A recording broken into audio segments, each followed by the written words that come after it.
Donc, vous vous rappelez, en juin 99, c'est vraiment une situation de crise pour le régime. Il y a une double crise.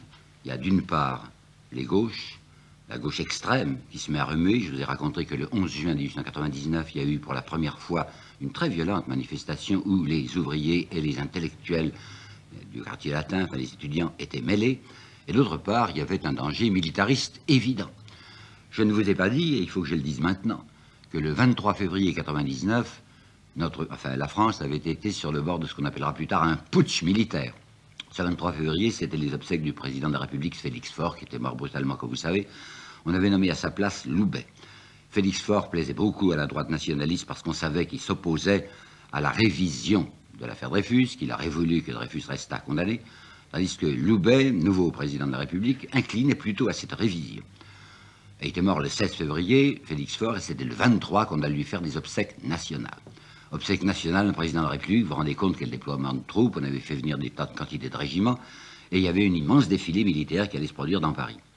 Alors on sait aujourd'hui, quoique la lumière ne soit pas entièrement faite sur les dessous de l'affaire, on sait aujourd'hui qu'il y avait 3 généraux qui étaient dans le coup, et en particulier le général Roget, et il était question que, à la fin du défilé militaire, lorsque les troupes se dirigeraient vers leur caserne, le général Roget, au lieu de ramener ses troupes à la caserne, les dirigerait sur l'Élysée et s'emparerait de force de la présidence de la République, régime militaire. Finalement, il s'était dégonflé. Le général Roget était en rapport avec Déroulède, vous savez, le nationaliste Déroulède, chant du soldat, etc., avec Barrès et d'autres. Et lorsque les troupes sont arrivées place de la Nation, Déroulède, selon le plan prévu, se précipite, prend la bride du cheval du général Roget et lui crie « Mon général, à l'Élysée ».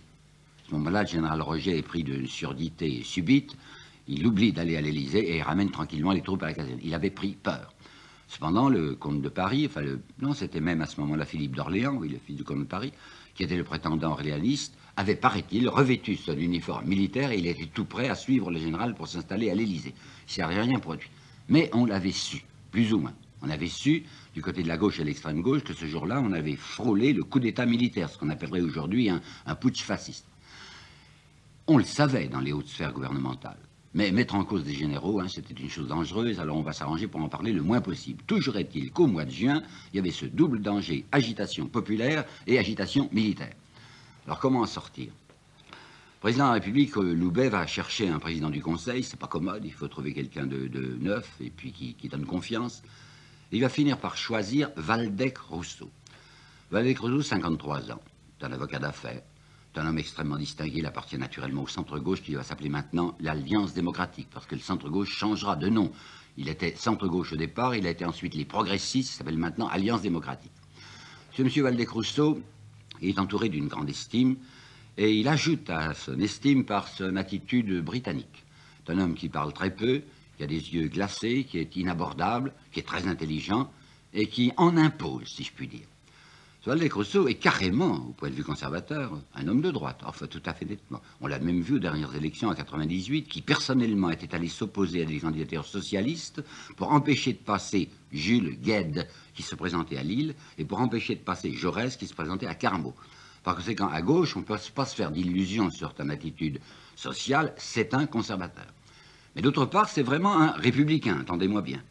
Quelqu'un qui désire qu'on continue à avoir cette république bourgeoise, cette république conservatrice, et qui considère que ces casseurs de l'extrême droite, les bonapartistes, les putschistes, enfin les généraux, sont des imbéciles. Parce qu'ils sont capables de détruire une machine dont le fonctionnement est excellent. Waldeck-Rousseau a les yeux ouverts, il s'est aperçu que depuis 1871 et depuis 1879, c'est-à-dire la prise du pouvoir par les républicains, c'est un régime en or pour l'économie accaparée, enfin pour les affairistes. Alors surtout, il ne faut pas que des idiots détruisent une machine qui donne un rendement si excellent. Alors il est absolument décidé à faire ce qu'il va appeler, d'un mot séduisant, la défense républicaine. Il aura du mal à constituer son ministère, et il les constitue avec une double idée. Alors, sa première idée, c'est de faire ce qu'on appellera plus tard une ouverture à gauche. Pour la première fois, il va faire appel à un socialiste.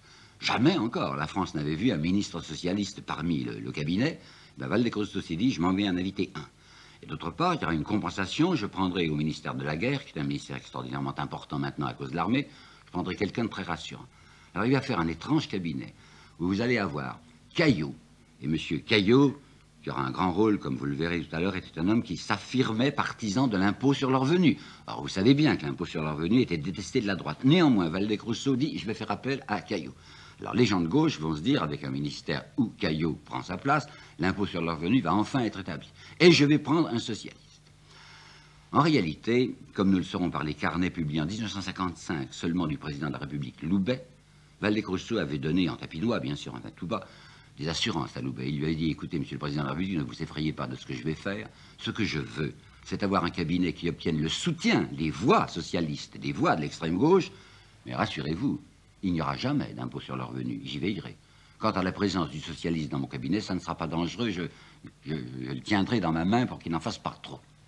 Alors en effet, le 26 juin 1899, ce ministère se présente.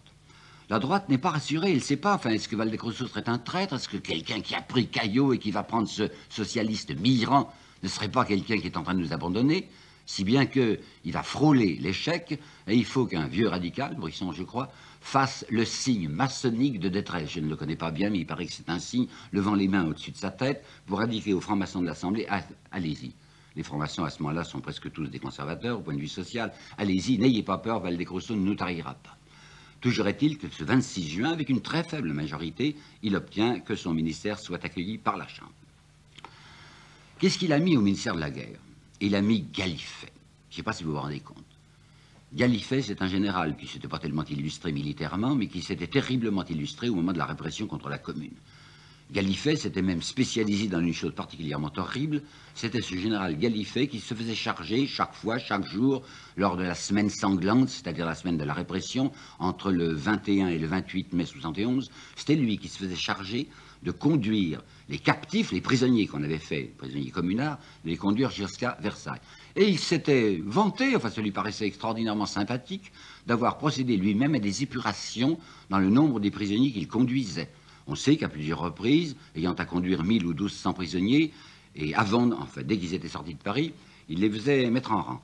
Puis il passait devant eux, il les regardait, et il faisait sortir des rangs ceux qui avaient des cheveux blancs, en disant, vous êtes un révolté de maintenant, mais vous avez des cheveux blancs, donc vous étiez probablement un récidiviste, c'est-à-dire quelqu'un qui s'était déjà révolté en juin 48, fusillé. Une fois, c'était le 26, oui, c'était le 26 mai, il avait à conduire 1200 bons hommes et bonnes femmes, enfin il y avait des femmes aussi, et il en avait fait tomber immédiatement, comme ça, en disant, toi, sors du rang fusillé, il en avait fait tomber 110. 110 sur les 1200 qui conduisaient. Il s'était vanté, quoi, c'était l'homme couvert de sang, disant, parfaitement, je suis le boucher de l'ordre. Eh bien, c'est cet homme terrifiant, enfin, ce général couvert du sang du peuple, qu'on va voir dans un gouvernement s'asseoir à côté du socialiste Mirand. Ça avait été toute une histoire, vous savez, dans le Parti socialiste, pour savoir qu'est-ce qu'on fait, enfin, est-ce qu'on autorise Mirand à s'asseoir à côté d'un homme pareil. Mais Jaurès, et je vous en parlerai, Jaurès s'était dit, c'est tout de même un signe intéressant de penser que quand la bourgeoisie est inquiète, elle a besoin de faire appel à l'énergie socialiste pour défendre la République. Bien sûr que le mot République, dans la pensée de Waldeck-Rousseau, n'a pas le contenu que nous, socialistes, nous lui donnons, mais c'est quand même la République, c'est quand même le suffrage universel, c'est quand même la possibilité d'ouvrir les yeux aux électeurs. Alors défendons, soutenons ce ministère Waldeck-Rousseau, on verra ensuite. La première urgence, bien entendu, c'est de régler cette terrible affaire Dreyfus. Nous sommes donc en juin 1999. La Cour de cassation s'est prononcée. Il a été décidé que la condamnation portée en 1994 contre Dreyfus était cassée, qu'il faut refaire un nouveau procès Dreyfus. Il était au bagne, vous le savez, Dreyfus. Il était l'ex-capitaine Dreyfus. Mais puisqu'on a cassé le jugement, il redevient le capitaine Dreyfus. Il a le droit de remettre son uniforme. Et on va le ramener de Cayenne, enfin de l'île du Diable jusqu'à Paris, jusqu'en France, pour lui faire repasser un procès. Il revient, ce pauvre Dreyfus, il revient, on a dit, c'était Lazare sortant du tombeau. Après ce qu'il avait passé là-bas, c'était plutôt rude, je vous assure, là, en Guyane. Il était tout maigre, il était tout pâle. Son uniforme militaire flottait sur lui. Et Waldeck-Rousseau a décidé que le nouveau procès ne se déroulerait pas à Paris, étant donné l'extrême tension des Français et la France divisée en deux. Vous savez, la vraie France avec l'armée contre Dreyfus, l'autre France, la France de gauche pour Dreyfus. Waldeck dit, non, pas à Paris, il y aura toute agitation. On va faire ce second procès à Rennes. À Rennes, c'est loin de Paris, c'est en Bretagne, c'est un pays tranquille. Il y aura peut-être moins de journalistes, enfin moins d'agitation. Rennes. Mais quel est le véritable fond du problème? Ben voici.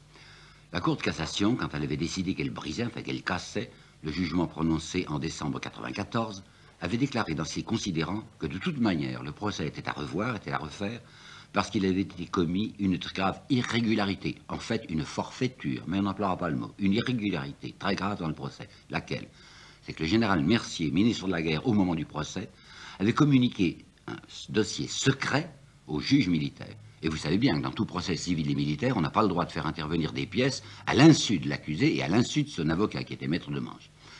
Alors naturellement, étant donné qu'il y avait ceci dans les considérants, l'extrême gauche, avec Viviani, avait dès le 5 juin déposé une proposition de mise en accusation du général Mercier, en disant le général Mercier, ministre de la Guerre, a commis une forfaiture, il doit passer en haute cour. Je ne sais pas si vous vous rendez compte de ce que ça pouvait être, qu'à ce moment-là, de faire passer un général et un ministre de la Guerre en haute cour. Nous, les Français, depuis, on a été habitués à voir passer des généraux en jugement, mais à ce moment-là, jamais. C'était quelque chose de monstrueux, c'était véritablement un sacrilège. Alors le gouvernement en place à ce moment-là, c'était Dupuy, avait été assez malin, et avait dit, oui, c'est évident, le général Mercier s'est mis dans un mauvais cas, mais alors attendons, disait-il à la Chambre, attendons le résultat du nouveau procès qui va s'ouvrir à Rennes. Et si, dans ce procès, il est décidé que Dreyfus est de nouveau reconnu coupable, eh bien on passera l'éponge. C'est entendu, le général Mercier a fait quelque chose d'incorrect, mais enfin il l'a fait pour le bien de la France, puisqu'il a aidé à démasquer un traître et un espion. En revanche, si le procès de Rennes aboutit à déclarer Dreyfus innocent, eh bien nous frapperons, hélas, nous frapperons le général Mercier. Mais vous pensez bien qu'on ne voulait pas frapper le général Mercier. Alors quelle était la pensée secrète de Waldeck-Rousseau et de Gallifet?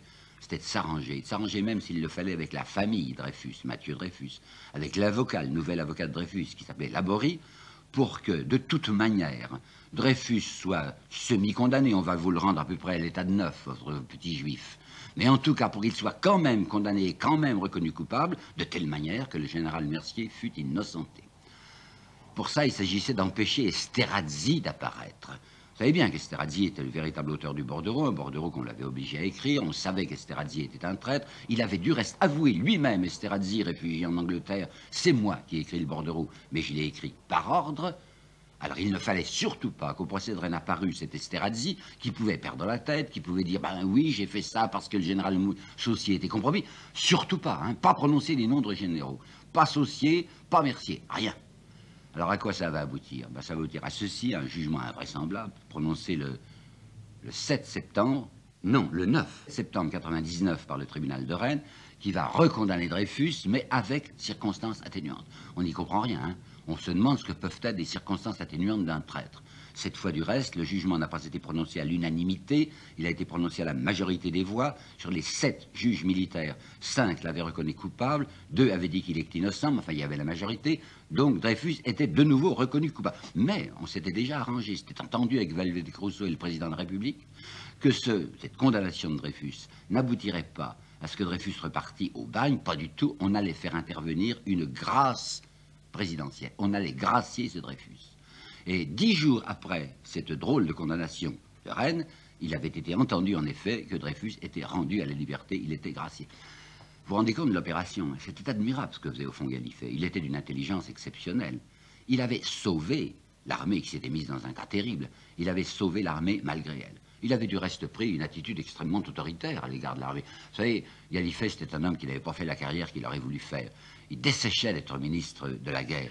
Il avait flatté et entouré de flagornerie Gambetta, lorsque Gambetta avait été un moment au pouvoir en 81, pour obtenir de lui qu'il fût ministre de la guerre. Le voilà maintenant. C'est un homme qui n'était pas très aimé dans l'armée. Il avait un passé assez lourd, vous savez, il avait fait sa carrière grâce aux complaisances de sa femme. Alors il avait des rancunes. Et il était trop content d'être maintenant ministre de la guerre pour appliquer des sanctions à des camarades qu'il détestait. C'est pourquoi on va le voir, par exemple, frapper le général Négrier. Il lui inflige une sanction. Il détestait Négrier. Parce que Négrier s'est occupé de politique. Et Gallifet dit, l'armée, c'est la grande muette. L'armée ne doit pas parler. On lui fait la... Enfin, j'allais dire, on lui fait la gueule, pardonnez-moi. On lui baffoie. C'est comme ça qu'on dit quand on parle bien. On lui baffoie au Jockey Club, dont il était un membre éminent. On dit, c'est un homme qui traite des généraux d'une manière inadmissible. Mais c'est un homme qui use d'une violence apparente à l'égard de l'armée pour lui tirer cette épouvantable épine qu'elle avait dans le pied. Du reste, la grâce que l'on accorde à Dreyfus, c'est très humiliant, cette grâce notée. Ça prouve quelqu'un qui accepte la grâce, qui s'était reconnu coupable. Dreyfus dit, j'aime encore mieux être gracié que de repartir au bagne, mais il est tout à fait décidé personnellement, et sa famille aussi, et les Dreyfusards aussi, à obtenir la réhabilitation. Mais cette grâce n'est que le prélude d'une amnistie. C'était la grande idée de Gallifet, passer l'éponge. Il fallait qu'on n'en parlât plus. Du reste, pas mal de journaux, y compris même le Figaro, qui avait pris fait et cause pour Dreyfus, disaient depuis plusieurs mois, c'est une affaire qui empoisonne la vie politique française. L'année prochaine, 1900, c'est l'exposition internationale. Le monde entier va venir à Paris. Il ne faut pas que les étrangers aient le spectacle de Français qui se dévorent le nez. Alors passons l'éponge. Si bien qu'effectivement, à la fin de l'année 99, Waldeck-Rousseau va déposer un projet d'amnistie tout de suite voté du reste, qui signifie ceci. Entendu, l'innocent n'ira plus au bail, l'innocent est gracié. Quant au coupable, on n'y touchera pas. Ce qui va faire dire à un journaliste de gauche qui s'appelait Julien Binda, et qui écrit ça dans la Revue Blanche, depuis 5 ans. On nous répète que nos généraux sont insoupçonnables et maintenant on s'empresse de les amnistier d'avance. Toujours est-il que le tour était joué, l'armée était sauvée, Gallifet envoie une circulaire à tous les chefs de corps en leur disant « L'incident est clos ». C'est assez beau, hein, ce mot incident à propos de l'affaire Dreyfus. L'incident est clos, qu'on n'en parle plus. C'était du beau jeu, hein, c'était bien travaillé. Il s'agissait maintenant de passer à la grande politique. Ah ça, c'est plus Gallifet qui s'en occupe, c'est Waldeck-Rousseau. La grande politique. Comme il a admis un socialiste dans son cabinet, comme il compte sur l'appui des voix socialistes, il va donner une apparence de satisfaction à l'extrême gauche en laissant s'organiser à Paris le 19 novembre 1999, une énorme manifestation républicaine. On allait ce jour-là inaugurer la statue de la République de Dallou, vous savez, la belle statue de la République avec ses seins nus, avec un lion, avec la justice, etc. Et il autorise, Waldeck-Rousseau, un défilé révolutionnaire où il laisse venir des drapeaux rouges et il va y avoir 500 000 ou 300 000 Parisiens d'extrême gauche qui vont défiler entre la nation et la Bastille en acclamant la République et en conspuant les curés. C'était assez amusant, vous savez, de penser que les flics étaient là, comme d'habitude. Les flics devaient, toutes les fois qu'on voyait des drapeaux rouges, se jeter sur les drapeaux rouges pour les casser. Et Péguy nous racontera, dans un très bel article qu'il avait publié dans le Mouvement Socialiste, nous racontera cette manifestation où les flics étaient médusés, ils étaient là par ordre, organisant simplement le service d'ordre, regardant avec des yeux terrifiés ces drapeaux rouges, se laissant engueuler par la foule. Le président de la République était là, le président du Conseil était là, il saluait au passage le drapeau rouge, tout le monde chantait l'international, l'immense et grave international, comme dit Péguy. Enfin, ça avait été la grande fête révolutionnaire, on pouvait croire que ça y était, hein, que c'était vraiment la République qui était fondée.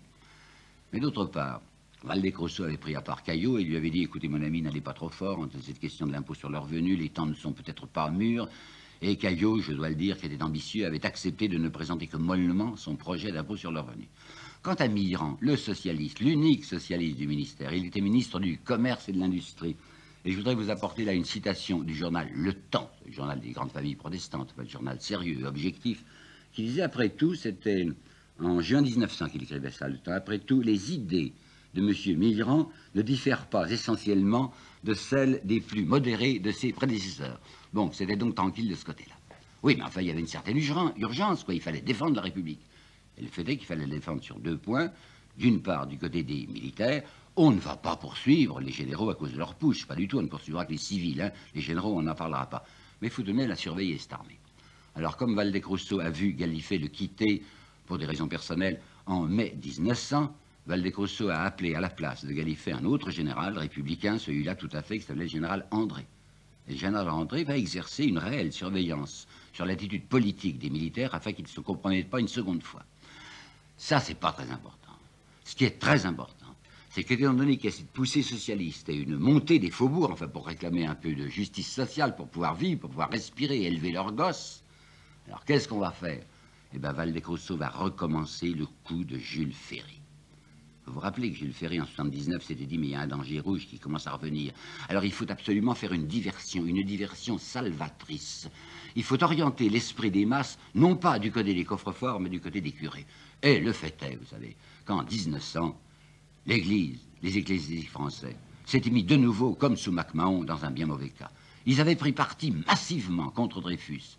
Les gens qui défendent Dreyfus disaient, nous parlons au nom de la justice et de la vérité. Et on voyait la presse catholique ridiculiser ces mots-là et appeler les Dreyfusards les justiciards et les véritards. Je vais vous apporter des citations. L'archevêque de Toulouse, par exemple, à la veille des élections de 98, avait lancé à ses diocésains un mandement où il dit « On ose s'en prendre maintenant à nos chefs militaires. C'est une véritable insurrection contre la justice. Ce que veulent les gens de gauche, c'est réhabiliter un traître, Dreyfus, et accabler un innocent. » C'était Sterazzi. Il y avait La Croix, qui était le grand journal des Assomptionnistes du révérend Père Bailly, La Croix avec ses 108 éditions provinciales qui faisaient 1 million d'exemplaires. Et La Croix se déchaînait contre les Dreyfusards. Et La Croix disait qu'il fallait absolument arracher la France aux traîtres. Il y avait eu une souscription lancée par la libre parole de Drummond, souscription en faveur de la veuve du colonel Henry, l'homme qui avait fait le faux et qui avait avoué faire le faux et qui s'était suicidé. Alors on avait vu dans cette souscription des choses abominables. 300 ecclésiastiques qui avaient officiellement, avec leur nom, participé à la souscription, 3 curés demandant, enfin donnant 100 sous, pour appliquer, écrivait-il, pour appliquer leurs 30 doigts sur la figure immonde du juif Renac. Il y avait un certain abbé Cross qui avait osé écrire ceci pour une descente de lit en peau de youpin, afin que je puisse la piétiner le matin et le soir. Il y avait le révérend père Didon à une distribution des prix d'un collège religieux, bien sûr, sous la vice-présidence du général Jamon, qui était du Conseil supérieur de la guerre. Il faut sévir, il faut frapper, avait dit le révérend père Didon. La force armée, ainsi employée, n'est plus une puissance brutale, elle devient énergie bienfaisante. Il y avait la revue romaine, catholique, Civilita Catholica, des jésuites, qui avait dit, on parle d'une erreur judiciaire, bien, je vais vous indiquer, disaient les jésuites, quelle a été la véritable erreur judiciaire. Elle a été commise par la Constituante, qui l'a commise en 1791, quand elle a accordé les droits civiques aux Juifs. Vous voyez, il y avait tout de même quelque chose à faire. Alors, qu'est-ce qu'il va faire, Valdez-Crousseau? Il se rend bien compte qu'il y a 52%, vous entendez, 52% de la population scolaire française qui est entre les mains de l'Église. Il sait d'autre part que ce que l'on appelle les biens de main morte, c'est-à-dire qui échappent au droit de succession, s'élève du côté des couvents à plus d'1 milliard. Alors il va faire sa fameuse loi de juillet 1901, loi des associations, loi parfaitement libérale. C'était très malin d'avoir glissé dans cette loi libérale un certain article. Toutes les associations, il suffit qu'elles se déclarent pour être autorisées, sauf les jésuites, sauf les congrégations. Faites attention, hein, Valdez-Crousseau était un homme malin et qui ne voulait pas pousser très loin cette persécution, si l'on peut appeler ça persécution. Il était de la ligne de Ferry, donc vous vous rappelez qu'après que Ferry, dans son article 7, avait dit expulsion des jésuites, dès les années suivantes, il les avait laissés tous rentrer. Ils étaient tous là, enfin, les congrégations avaient de nouveau leur puissance. Mais voilà que Valdez-Crousseau est malade. Il a un cancer au foie. Et cet homme de 53 ans va être emporté dans l'année 1902, qui est justement l'année de nouvelles élections. Ces élections avaient été préparées furieusement par la droite, au point que dans un pèlerinage d'hommes qui s'était déroulé en avril 1901 à Lourdes, le révérend père Coubet, qui s'était adressé à ses pèlerins, qui n'aurait pas dû les appeler mes frères, mes messieurs, puisque c'était un slogan électoral qu'il leur apportait, il leur avait dit, ce révérend père Coubet, l'année prochaine, dans moins d'1 an, il va y avoir des élections. Il n'y aura que 2 candidats aux élections. Il y aura Jésus-Christ d'un côté et Barabbas de l'autre. Jésus-Christ, bien entendu, les conservateurs, Barabbas, les républicains. Ben, malgré toute cette agitation, c'est encore les républicains qui avaient gagné. Ils avaient une très considérable majorité, et on voyait de nouveau l'Alliance démocratique, c'est-à-dire l'ancien centre-gauche, qui faisait de l'anticléricalisme militant, sachant qu'ainsi il se protégeait. Qui va prendre le pouvoir maintenant, puisque Waldeck est malade et s'est retiré? Eh ben, c'est ce qu'on appelait le vieux père Combes. Il a 67 ans, c'était un sénateur de la Vendée, qui autrefois avait été séminariste, avait pensé qu'il n'avait pas la vocation, s'était fait médecin, un homme de paix, vous savez, un homme tranquille, extrêmement désintéressé, et loyal, en ce sens que dans son programme, il va mettre l'impôt sur le revenu, la nationalisation des chemins de fer, et même les retraites ouvrières, et lui, il a l'intention de le faire. Alors que je vous ai dit que Valdez-Crousseau avait mis un programme fictif, rassurant le président de la République, disant « je ne le ferai jamais ». Il s'agit d'abord de lutter contre le péril clérical. Alors, toutes les autorisations demandées par les congrégations vont être massivement refusées par le petit père Combes. Attention. On nous dit toujours, massivement, ça veut dire toutes les congrégations sont mises à la porte. Ce n'est pas vrai. Père Combes avait décidé que les religieuses contemplatives seraient autorisées à continuer, les sœurs des pauvres et religieuses hospitalières aussi, et du côté des congrégations masculines, les missionnaires, les cisterciens et les trappistes. J'ajoute que le Père Combes, personnellement, était un croyant. Certes, il n'était pas catholique, mais c'était un spiritualiste. Il va faire mettre sur sa tombe, du reste, nous nous quittons dans le brouillard et nous nous retrouverons dans la lumière. Il est certain qu'il va s'établir en France à ce moment-là un climat pénible. Les officiers sont surveillés, les fonctionnaires sont surveillés. Et je me rappelle, pardonnez-moi un souvenir personnel, je me rappelle parfaitement que dans ma famille, mon père, qui était très républicain et très anti-religieux, était inquiet parce que sur la demande de ma mère, il nous avait laissé faire notre première communion. Et il s'est dit, la fille d'un fonctionnaire, le fils du fonctionnaire, qui va à l'église, qui va au catéchisme, va faire la première communion, je vais peut-être être évoqué. Il avait peur. Il est parfaitement vrai qu'il y a un climat de suspicion. Mais avant de nous indigner, il faut penser un peu que c'était simplement le retour du balancier, vous savez. C'était la première fois que les catholiques étaient persécutés, mais Dieu sait, ils avaient persécuté les autres. Hein. Pensez un peu à ce qui s'était passé sous Charles X. Et bien plus près de ça, pensez à ce qui s'était passé sous MacMahon en 77. À ce moment-là, c'était le fonctionnaire dont les enfants n'allaient pas à la messe qui pouvait être évoqué. Pensez à M. de Vigny, l'incroyant M. de Vigny, qui à ce moment-là se rapprochait de l'Église, dont j'ai retrouvé une dénonciation qu'il faisait au pouvoir en disant attention à ce juge de paix de tel endroit de la Charente, il avait son château en Charente. Ah, il faut frapper ce juge de paix, figurez-vous qu'il conseille aux filles de ne pas se marier à l'Église. Bon, ça a été un climat pénible, mais c'était simplement le contre-coup. Du côté de l'armée, effectivement, il y avait également des surveillances, et même la franc-maçonnerie ajoutait des indications, fournissait des fiches, donnait des renseignements sur les militaires. La franc-maçonnerie, entre les années 1902, 3 et 4, nous sommes maintenant, elle faisait exactement, mais en sens inverse, ce qu'avait fait sous Charles X la fameuse congrégation, qui elle aussi surveillait les officiers, surveillait les fonctionnaires et dénonçait les malpensants. Père Combes a vraiment eu l'idée, une fois qu'on aura triomphé, et il va triompher rapidement, de cette espèce d'insurrection cléricale, Père Combes a vraiment idée de passer maintenant à d'autres choses, c'est-à-dire à son programme social. Et il veut faire l'impôt sur le revenu. Alors à ce moment-là, ceux du centre-gauche, qui s'appelle maintenant l'Alliance démocratique, qui le soutenaient jusqu'alors, disent « Ah non, minute, attention, hein, pas ça. On veut bien être avec vous tant que vous êtes contre les curés, mais si jamais vous vous tournez du côté de l'impôt sur le revenu, pas question. Et on ne peut pas le dire ouvertement. C'est impossible. » Alors ils vont trouver une astuce. L'astuce de la droite et du centre-gauche sera la fameuse histoire des fiches.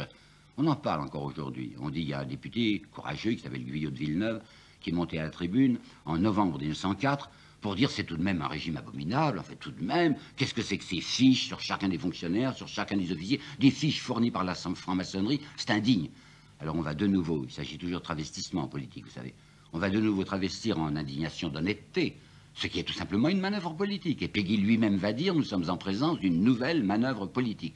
Jaurès fera à ce moment-là un discours admirable pour dire sera dupe qui voudra, sera complice qui voudra, je sais ce qu'il y a derrière le problème des fiches. À l'intérieur de son cabinet, Combes est un homme trahi.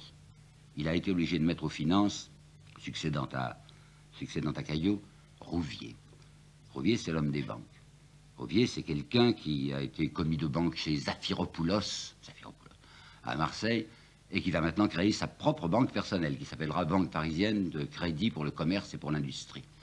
Alors quand Rouvier voit qu'il y a vraiment une menace du côté du cabinet auquel il appartient, une menace d'impôt sur le revenu, il va faire le termite, il va commencer à miner le ministère, le gouvernement, enfin, de l'intérieur.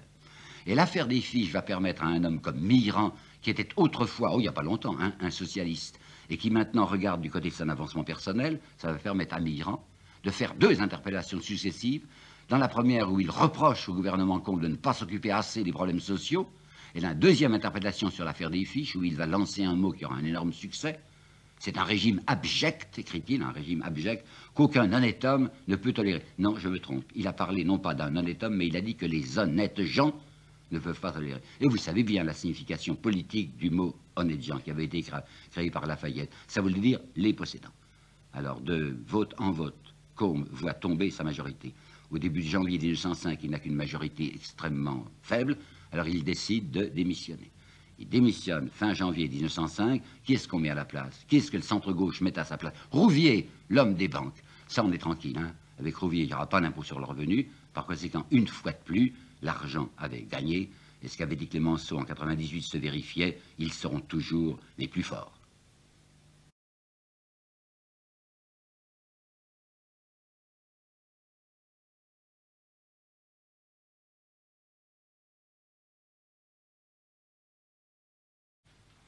Tandis que, dans la politique intérieure française, inexorablement, se poursuivait la domination complète, vous savez, totale des affairistes. Ces mêmes puissances d'argent avaient fini par découvrir l'intérêt de ce que leur avait proposé Jules Ferry, c'est-à-dire la ruée française et mondiale, la ruée occidentale, sur les peuples sans défense afin de confisquer leurs biens. C'est en 90 que s'était constitué un comité de l'Afrique française.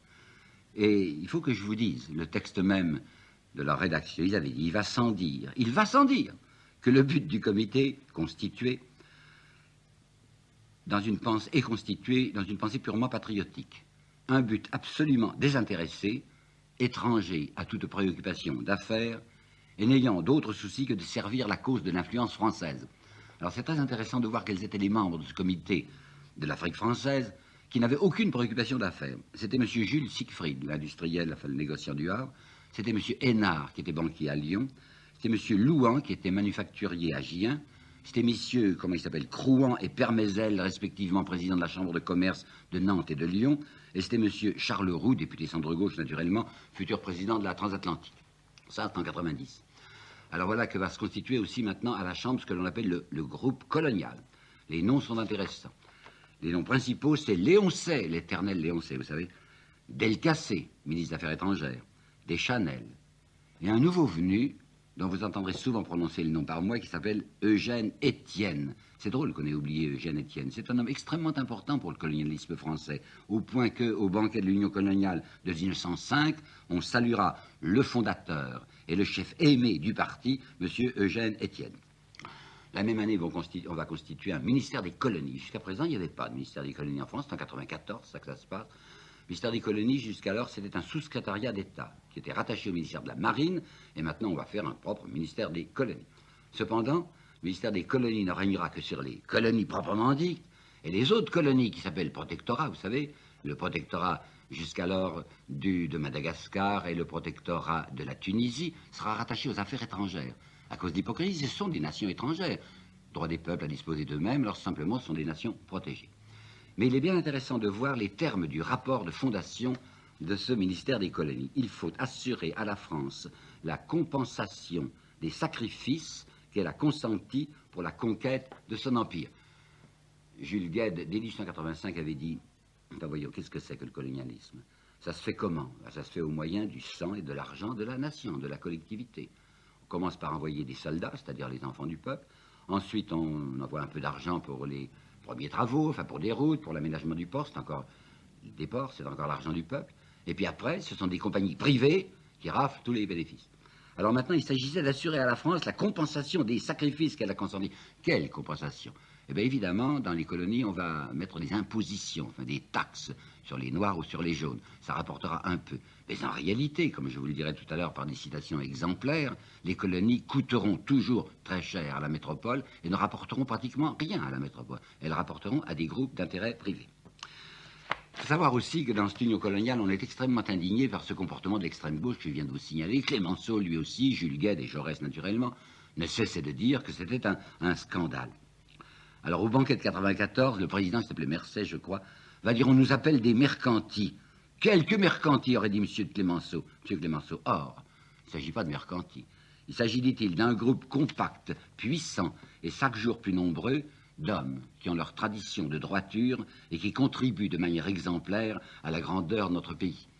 L'année suivante, il y a toujours le Mercey qui s'indigne. On croirait, à entendre certains, que dans ce pays, il n'y a d'honnêtes gens que les calomniateurs à gages, et de purs que les représentants d'un parti dont le seul orgueil est d'éveiller la haine, de susciter l'envie, et d'offrir bénévolement aux soi-disant travailleurs, une merveille ça, hein, d'offrir bénévolement aux soi-disant travailleurs les richesses qu'ont acquises avec peine ceux qui, eux, ont effectivement travaillé. Mais vous savez, ils recevaient, ces messieurs, l'appui le plus considérable des ministres successifs des colonies. Il y avait Eugène Étienne, qui avait été sous-secrétaire d'État aux colonies avant la constitution du ministère, et puis il y aura ensuite Delcassé, et puis Deschanel. Alors il y aura un salut à Delcassé, ministre des colonies. Ce Delcassé, que nous avons vu lui-même offrir des concessions territoriales à quelques-unes de nos maisons, les plus anciennes et les plus recommadables. Nous l'avons entendu promettre de nous consulter sur les tarifs de douane. Tout cela est profondément satisfaisant, disant les membres de l'Union coloniale. Ce mot de profondément satisfaisant me rappelle quelque chose que j'avais trouvé l'année dernière à propos de l'indemnité de guerre que Thiers avait versée à l'Allemagne. Vous savez que cette indemnité avait été versée grâce à des emprunts. Emprunts dont la Banque de France avait été tellement bénéficiaire qu'elle avait porté, je vous l'ai dit, son dividende de 80 à 300. Il y a une lettre à Thiers que j'avais publiée l'année dernière où le comité de régence de la Banque de France disait « Les mesures prises par le gouvernement sont profondément satisfaisantes ». C'est exactement le même mot. L'Union coloniale dit « Le ministère à notre égard est profondément satisfaisant ». Mais vous allez voir mieux. Il y a Chautemps, qui aura un certain rôle à la fin de la Troisième République. Il y a Chautemps qui va dire, et il est ministre des colonies. Le ministre des colonies est tenu de se considérer avant tout, vous attendez bien, de se considérer avant tout comme un second ministre du commerce. Le commerçant, c'est pour lui que l'administration coloniale doit être faite. Ah ben c'est clair. Alors, voyez, qu'est-ce qu'on faisait positivement? On avait commencé par reprendre la question de Madagascar, parce que vous vous rappelez peut-être qu'elle avait été mal réglée. En 1883-84, on s'était jeté sur Madagascar, mais je vous avais dit, rappelez-vous, qu'on n'avait pas pu occuper réellement l'île, parce qu'en 1885, les soucis de Jules Ferry avaient été tournés du côté de l'Indochine, où ça tournait mal, et avait abouti au demi-désastre de Langson. Il fallait reprendre les choses. Une île pareille, avec les gisements qu'elle pouvait posséder, puis avec toute l'exploitation qu'on pouvait tirer des indigènes, c'était quelque chose à ne pas négliger. Alors on va envoyer ce qu'il faudra. On a envoyé un premier corps expéditionnaire en septembre 1994. C'est M. Eugène Étienne, qui a demandé des crédits pour, écoutez bien, pour achever la pacification. Ce mot de pacification servira beaucoup dans les affaires coloniales. Seulement, ça avait très mal tourné. Les soldats avaient été mal équipés, on n'avait pas fait des piqûres nécessaires, ils avaient eu la malaria. Le corps expéditionnaire était tombé dans une véritable débandade à cause de l'énormité du nombre des malades. Alors on va remettre ça, on va bombarder Tananarive au mois de septembre 95, et le 18 janvier 96, la France va annoncer qu'elle prend possession. Elle annonce au monde, je prends possession de l'île de Madagascar. Immédiatement, soulèvement. Alors je vous assure qu'on fait ce qu'il faut pour que le soulèvement soit réduit. La reine Rana Valo va être déportée en Algérie, et le 6 août 96, l'annexion de Madagascar est prononcée. Bon, voilà une bonne chose de faite. Maintenant, regardons du côté de l'Afrique du Nord. En Afrique du Nord, Eugène Étienne expliquait qu'il fallait que la France s'occupât toute l'Afrique du Nord. Et il expliquait volontiers qu'il y avait un grand axe à établir. Nous étions déjà à Alger, alors il fallait que les Français descendent jusque sur les côtes du golfe de Guinée, voilà pour nord-sud, et maintenant ouest-est. On était à Dakar depuis longtemps, Sénégal, alors il fallait traverser horizontalement, si je puis dire, toute l'Afrique pour aboutir peut-être, qui sait, jusqu'à Djibouti. Pour aboutir à Djibouti, il fallait traverser les positions anglaises, et vous allez voir que ça ne va pas tourner très rond. Alors on envoie les troupes nécessaires, il y a un certain commandant Joffre, oui, commandant Joffre, qui va devenir le général Sine Joffre, qui lui va s'emparer de Tombouctou. Tombouctou est au sommet de la boucle du Niger. Vous avez un général, le général Dodds, qui va poursuivre un malheureux qui s'appelait Béhanzin, qui était le roi du Dahomey. On va conquérir le Dahomey, et je sais très bien, et je ne cacherai pas, qu'il y avait là d'horribles exploitations. Il y avait des haines tribales, vous savez, il y avait une tribu qui exploitait l'autre tribu. Eh bien, on va régler tout ça par un asservissement tout simplement général. Et puis il faut descendre maintenant du côté de l'Afrique équatoriale. Ce même monsieur Bourgeois dont vous avez parlé, Émile Bourgeois, qui a écrit ce manuel historique de politique étrangère qui est tellement dans la bonne ligne, dit que c'était un devoir pour la France que de porter la civilisation à ces contrées lointaines. Alors on va faire de la pénétration d'abord à l'intérieur de ce qu'on appellera plus tard le Soudan français, ça c'est pas encore le Congo, puis on va descendre vers le Congo. À l'intérieur du Soudan français, il y aura un certain nombre d'expéditions si affreuses que le bruit en éclatera jusqu'en France même. Il y aura le scandale de l'expédition du lieutenant Voulet et du lieutenant Chanoine. Lieutenant Chanoine, très apparenté, son père était général. Ils se sont conduits de telle façon, saisis de je ne sais quel sadisme ou hystérie, enfin, ils coupaient des mains, ils tuaient des femmes, ils coupaient les seins. C'était tellement effrayant qu'il y a eu un mouvement de protestation en France. Eh bien, M. Émile Bourgeois, qui parle du devoir de la France de porter la civilisation en ses contrées, énumère le nom de ces officiers couverts de gloire qui ont bien servi la France, et il signale les valeureux efforts de XXX, plus, tranquillement, ils le disent, les valeureux efforts du lieutenant Voulet et du lieutenant Chanoine. Alors vers le sud, c'est le Congo, c'est le bassin du Congo. Et là, on va se heurter à une difficulté parce qu'il y a un monsieur, un affairiste de grande classe qui s'appelle le roi Léopold II de Belgique, qui a ses idées depuis longtemps sur le centre de l'Afrique, et il voudrait bien mettre la main sur ces richesses du bassin du Congo. C'était, je viens de vous le dire, un affairiste de grande classe, mais aussi c'était quelqu'un qui savait user du vocabulaire nécessaire. Alors, il avait d'abord, dans un premier texte, il n'était pas encore monté sur le trône, il n'était pas le roi, c'était en 64, c'est vieux, hein.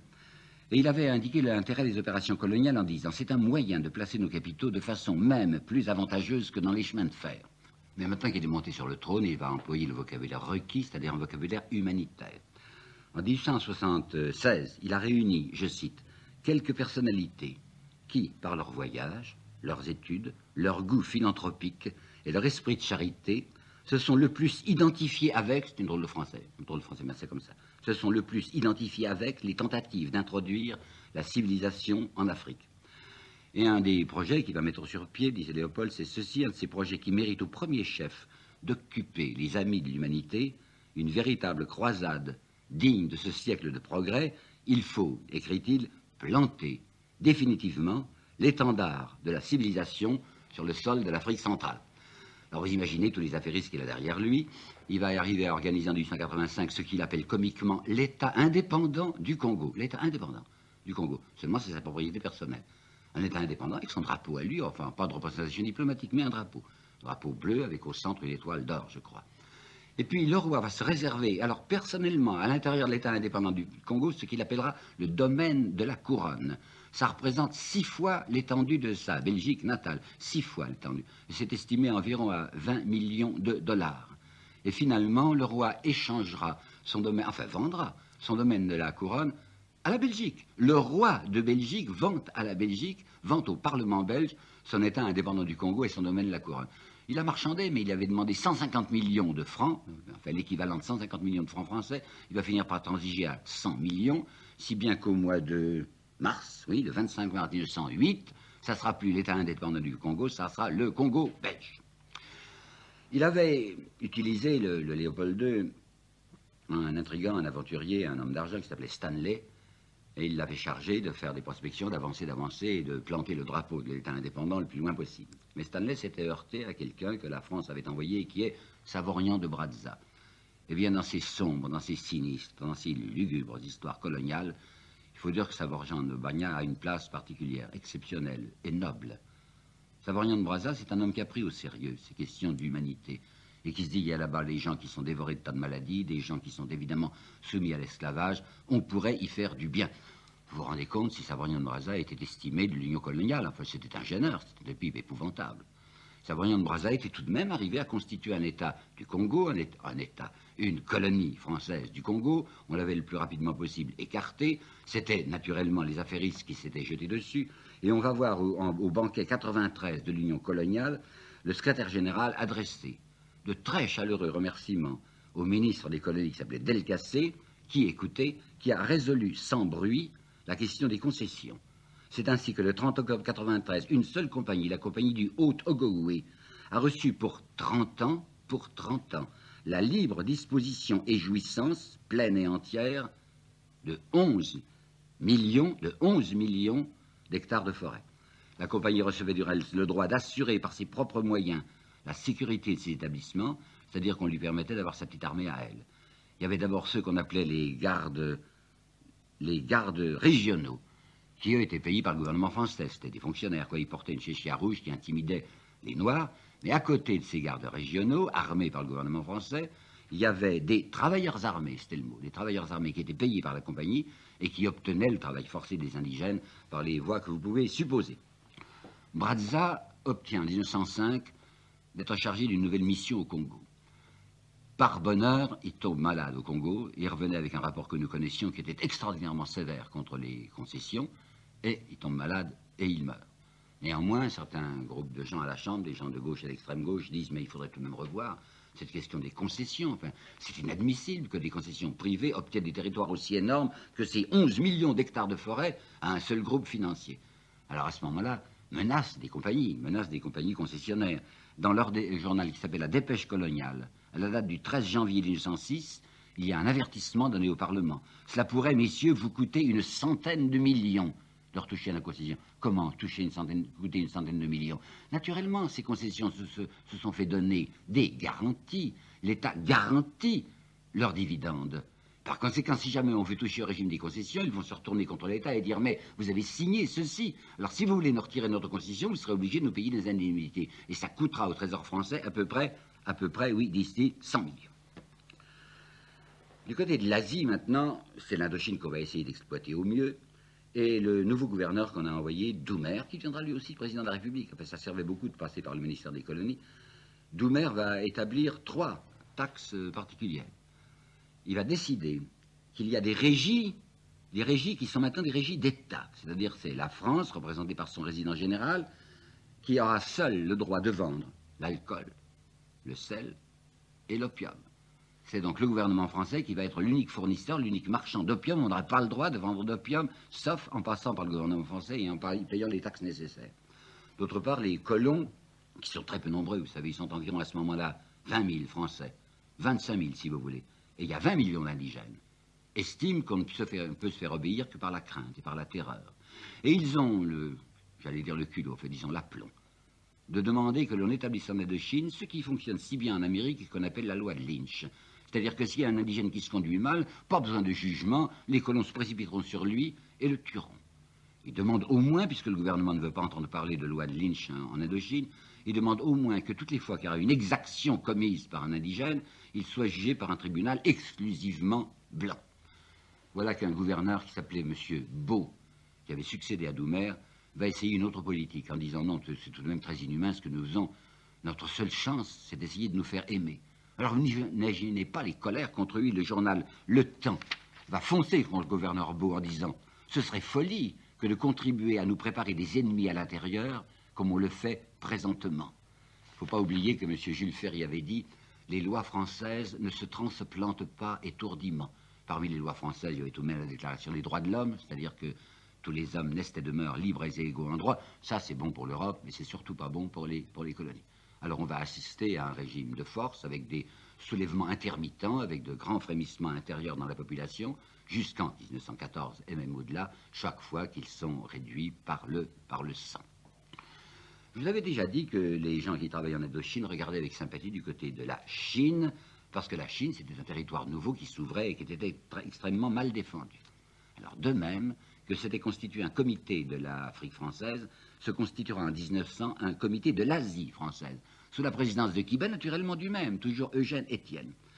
Et ce comité réclame, à l'égard de la Chine, une diplomatie éclairée, afin de procéder à l'émancipation intellectuelle et économique de cette partie du monde aux richesses inouïes, car il y a là, disait le texte du comité, un bloc d'immenses richesses latentes sur lesquelles on peut mettre la main. Il ne disait pas ça. Un bloc d'immenses richesses latentes.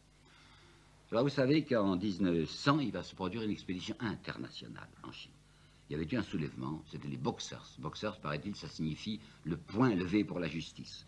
C'était des indigènes qui se révoltaient contre les exactions, ils voyaient bien ce qui se passait, de toutes parts l'Occident tombait sur eux, alors ils tentent une révolte. C'est une mission militaire internationale sous le commandement d'un officier allemand, à laquelle on va voir participer des troupes françaises, des troupes japonaises, des troupes russes, des troupes anglaises, qui vont se jeter sur Pékin. Et là, je voudrais vous apporter une citation que j'estime pour ma part exemplaire. Le Figaro, qui ne reculait devant aucun sacrifice, avait envoyé Pierre Loti comme correspondant de guerre à Pékin à la suite de l'expédition internationale. Et dans le Figaro des 18 et 20 octobre 1900, oui, Pierre Loti avait écrit ceci. J'ai eu la chance d'entrer à Pékin après une razzia de nos zouaves. Ça et là, des mains coupées, des têtes coupées, des paquets de cheveux. Quelque chose sort d'un seau. Je m'approche. Ce sont les deux cuisses décharnées, la moitié inférieure d'une vieille femme, jetée là, les jambes en l'air. Vous imaginez bien que ces souvenirs-là resteront frappants dans l'esprit des Chinois. La France va demander des avantages, l'Allemagne aussi, car je vais vous montrer maintenant qu'il ne s'agit certainement pas uniquement de la ruée française, mais que c'est une ruée générale.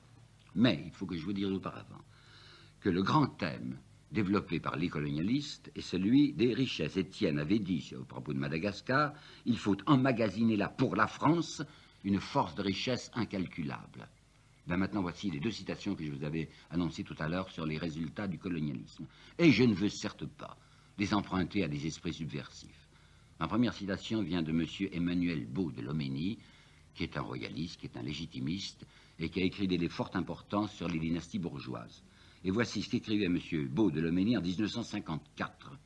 Notre politique coloniale aura coûté très cher au budget public pour le profit presque exclusif d'une étroite minorité de grandes affaires de l'industrie et de la banque. Et voici maintenant un autre texte qui est 1960, dû à un M. Henri Brunswick qui ne passe pas pour un marxiste.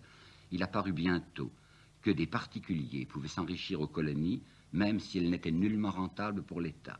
La politique coloniale fut incontestablement, pour un petit nombre d'individus, une affaire énorme, et pour la masse, un mythe. Quel mythe? Mais bien sûr quoi, le mythe national, le mythe de la grandeur française. Les poitrines pouvaient se gonfler en pensant que le drapeau français flottait aux quatre coins du monde, et je me rappelle parfaitement que quand j'étais avant 1914 petit élève au lycée de Mâcon, nous portions tous l'insigne de la Ligue maritime et coloniale. Bon, c'est bien qu'il n'y avait pas que le drapeau français qui flottait dans les quatre coins du monde. Nous assistons maintenant à cette ruée de l'Occident, et même d'autres nations que les nations occidentales, sur les peuples pauvres. Il y avait quoi? Il y avait l'Allemagne qui avait fini par découvrir tout de même, à partir de 84-85, l'intérêt des opérations coloniales. Alors l'Allemagne avait mis la main sur divers territoires africains, le Togo d'une part, le Cameroun d'autre part, et puis dans la partie méridionale de l'Afrique, il y avait l'Afrique occidentale allemande et l'Afrique orientale allemande avec Dar es Salaam. Quant à la Chine, les Allemands s'étaient implantés, eux, à Kiaochiou. Il y avait les Russes. Les Russes poussaient dans la direction du Turkestan, et le Turkestan finissait par toucher à l'Afghanistan, et ça, c'était plutôt du côté des Anglais. Puis les Russes ne se contentaient pas de pousser dans cette direction-là, mais ils allaient vers l'extrême orient, c'est-à-dire qu'ils convoitaient la Mandchourie. Il y avait l'Italie. L'Italie aussi désirait quelque chose. Il y avait la Cyrénaïque et la Tripolitaine. Vous savez où ça se trouve, hein? Entre la Tunisie et l'Égypte, il y avait encore des nations, des peuplades qui n'étaient pas soumises. Là, les Italiens se disaient, ça, c'est un... Et puis, il y avait naturellement l'énorme Angleterre. C'était au somme l'Angleterre qui avait ouvert la voie à ce véritable colonialisme d'affaires. Et quand on parle tout le temps du pangermanisme, qui est certes une réalité, il ne faut pas oublier non plus l'impérialisme britannique. Je vous apportais là une citation, la doctrine, car on disait bien le mot, la doctrine Chamberlain, comme nous disons en français. Je crois, avait dit Chamberlain, je crois en cette race anglo-saxonne, la plus grande des races gouvernantes que le monde ait jamais connue. Mais vous pensez bien que dans ces opérations-là, ça n'allait pas toujours tout seul et que le canon tenait sur tous les coins du monde. Il y avait des guerres, de véritables guerres. Il y avait eu, par exemple, la petite guerre qui avait commencé l'Italie, qui voulait l'Éthiopie, contre les troupes du Négus qui s'appelait Ménélique, et ça avait très mal tourné. En 1896, les Italiens s'étaient fait battre à plat de couture à Adoua. Il y avait une guerre que les États-Unis avaient déclenchée contre l'Espagne, parce que les États-Unis s'étaient mis à s'intéresser beaucoup à ce qui se passait en dehors de chez eux. On nous parle toujours de la célèbre doctrine Monroe, vous savez, la doctrine Monroe, comme on dit en français. Mais cette doctrine Monroe, il faut savoir ce qu'elle était. On nous dit que c'était l'isolationnisme américain qui disait « nous nous occupons de notre continent, on ne s'occupe pas de ce qui se passe ailleurs ». Attention, le texte même qui est 1823 de la doctrine de Monroe spécifiait très nettement que l'Occident ne doit pas considérer les Amériques comme un terrain de colonisation. Les Amériques. Ce qui signifiait que les Américains du Nord, les Yankees, considéraient que l'Amérique centrale et l'Amérique méridionale, c'était leur terrain de chasse à eux. Attention Européens, c'est le sens de la doctrine Monroe, attention Européens, ça c'est une chasse gardée. Nous ferons notre colonialisme comme nous l'entendrons.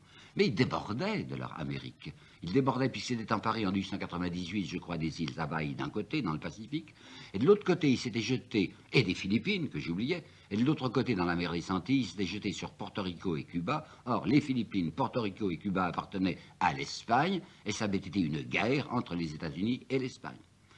Vous avez maintenant les frictions qui vont se produire entre l'Angleterre et la Russie, parce que je viens de vous dire que les Russes commencent à regarder du côté de l'Afghanistan, et que l'Afghanistan, les Anglais considèrent que c'est leur propriété. Ça va aboutir à une extrême tension. Quant aux Russes et aux Japonais, les Japonais aussi, qui convoitent des territoires, qui convoitent la Corée, qui convoitent l'île de Sakhaline, qui est une île russe et qui est au nord, les Japonais ne veulent pas voir arriver les Russes en Mandchourie. Et ça va aboutir à une grande guerre, celle-là, une guerre sérieuse, qui est la guerre russo-japonaise de 1904-1905. Et l'Angleterre aura sa guerre des bourgs. Qu'est-ce que c'est grosso modo cette histoire de la guerre des bourgs? Vous savez, il y avait une vieille colonie hollandaise qui était au Cap. Les Anglais avaient mis la main sur le Cap. Les bourgs s'étaient retirés à l'intérieur. Pas encore trop d'histoire. Avant que l'on ne découvre qu'il y avait d'une part des mines de diamants dans le territoire des bourgs et des mines d'or.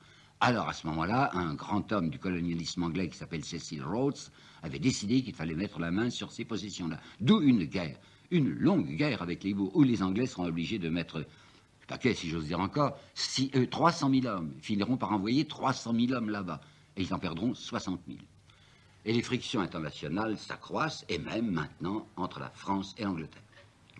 Il y a un instant, je disais tout à l'heure que les Français commençaient à regarder jusqu'à Djibouti. Ils avaient mis la main sur Djibouti en 1881. Et pour joindre Dakar d'un côté à Djibouti de l'autre, il fallait franchir le Soudan égyptien. Or, les Anglais, après avoir dit « nous ne sommes que provisoirement et que passagèrement en Égypte », avaient parfaitement l'intention de descendre vers le sud, et leur grande idée, c'était une ligne militaire, enfin une ligne économique et militaire, qui joindrait le Cap au Caire, la fameuse ligne du Cap au Caire. Ils avaient l'idée de posséder tout ce centre vertical, si j'ose dire, nord-sud de l'Afrique. Alors, comme la France avait fait semblant, avec Jules Ferry, de se désintéresser de l'Égypte et qu'avec Delcassé, elle s'intéressait de nouveau à l'Égypte. On avait envoyé une expédition qui devait aller, si possible, jusqu'au bord de la mer Rouge en partant du Soudan avec le colonel Marchand. Le colonel Marchand arrive sur le Haut-Nil, dans cet endroit qu'on appelle Fashoda. Et à Fashoda, il va se trouver en face de Kitchener, l'Anglais, qui, après avoir écrasé le Mahdi à Omdurman, s'avance vers le sud et dit à ce colonel Marchand, vous êtes là, vous allez partir. Eh bien, la France va céder.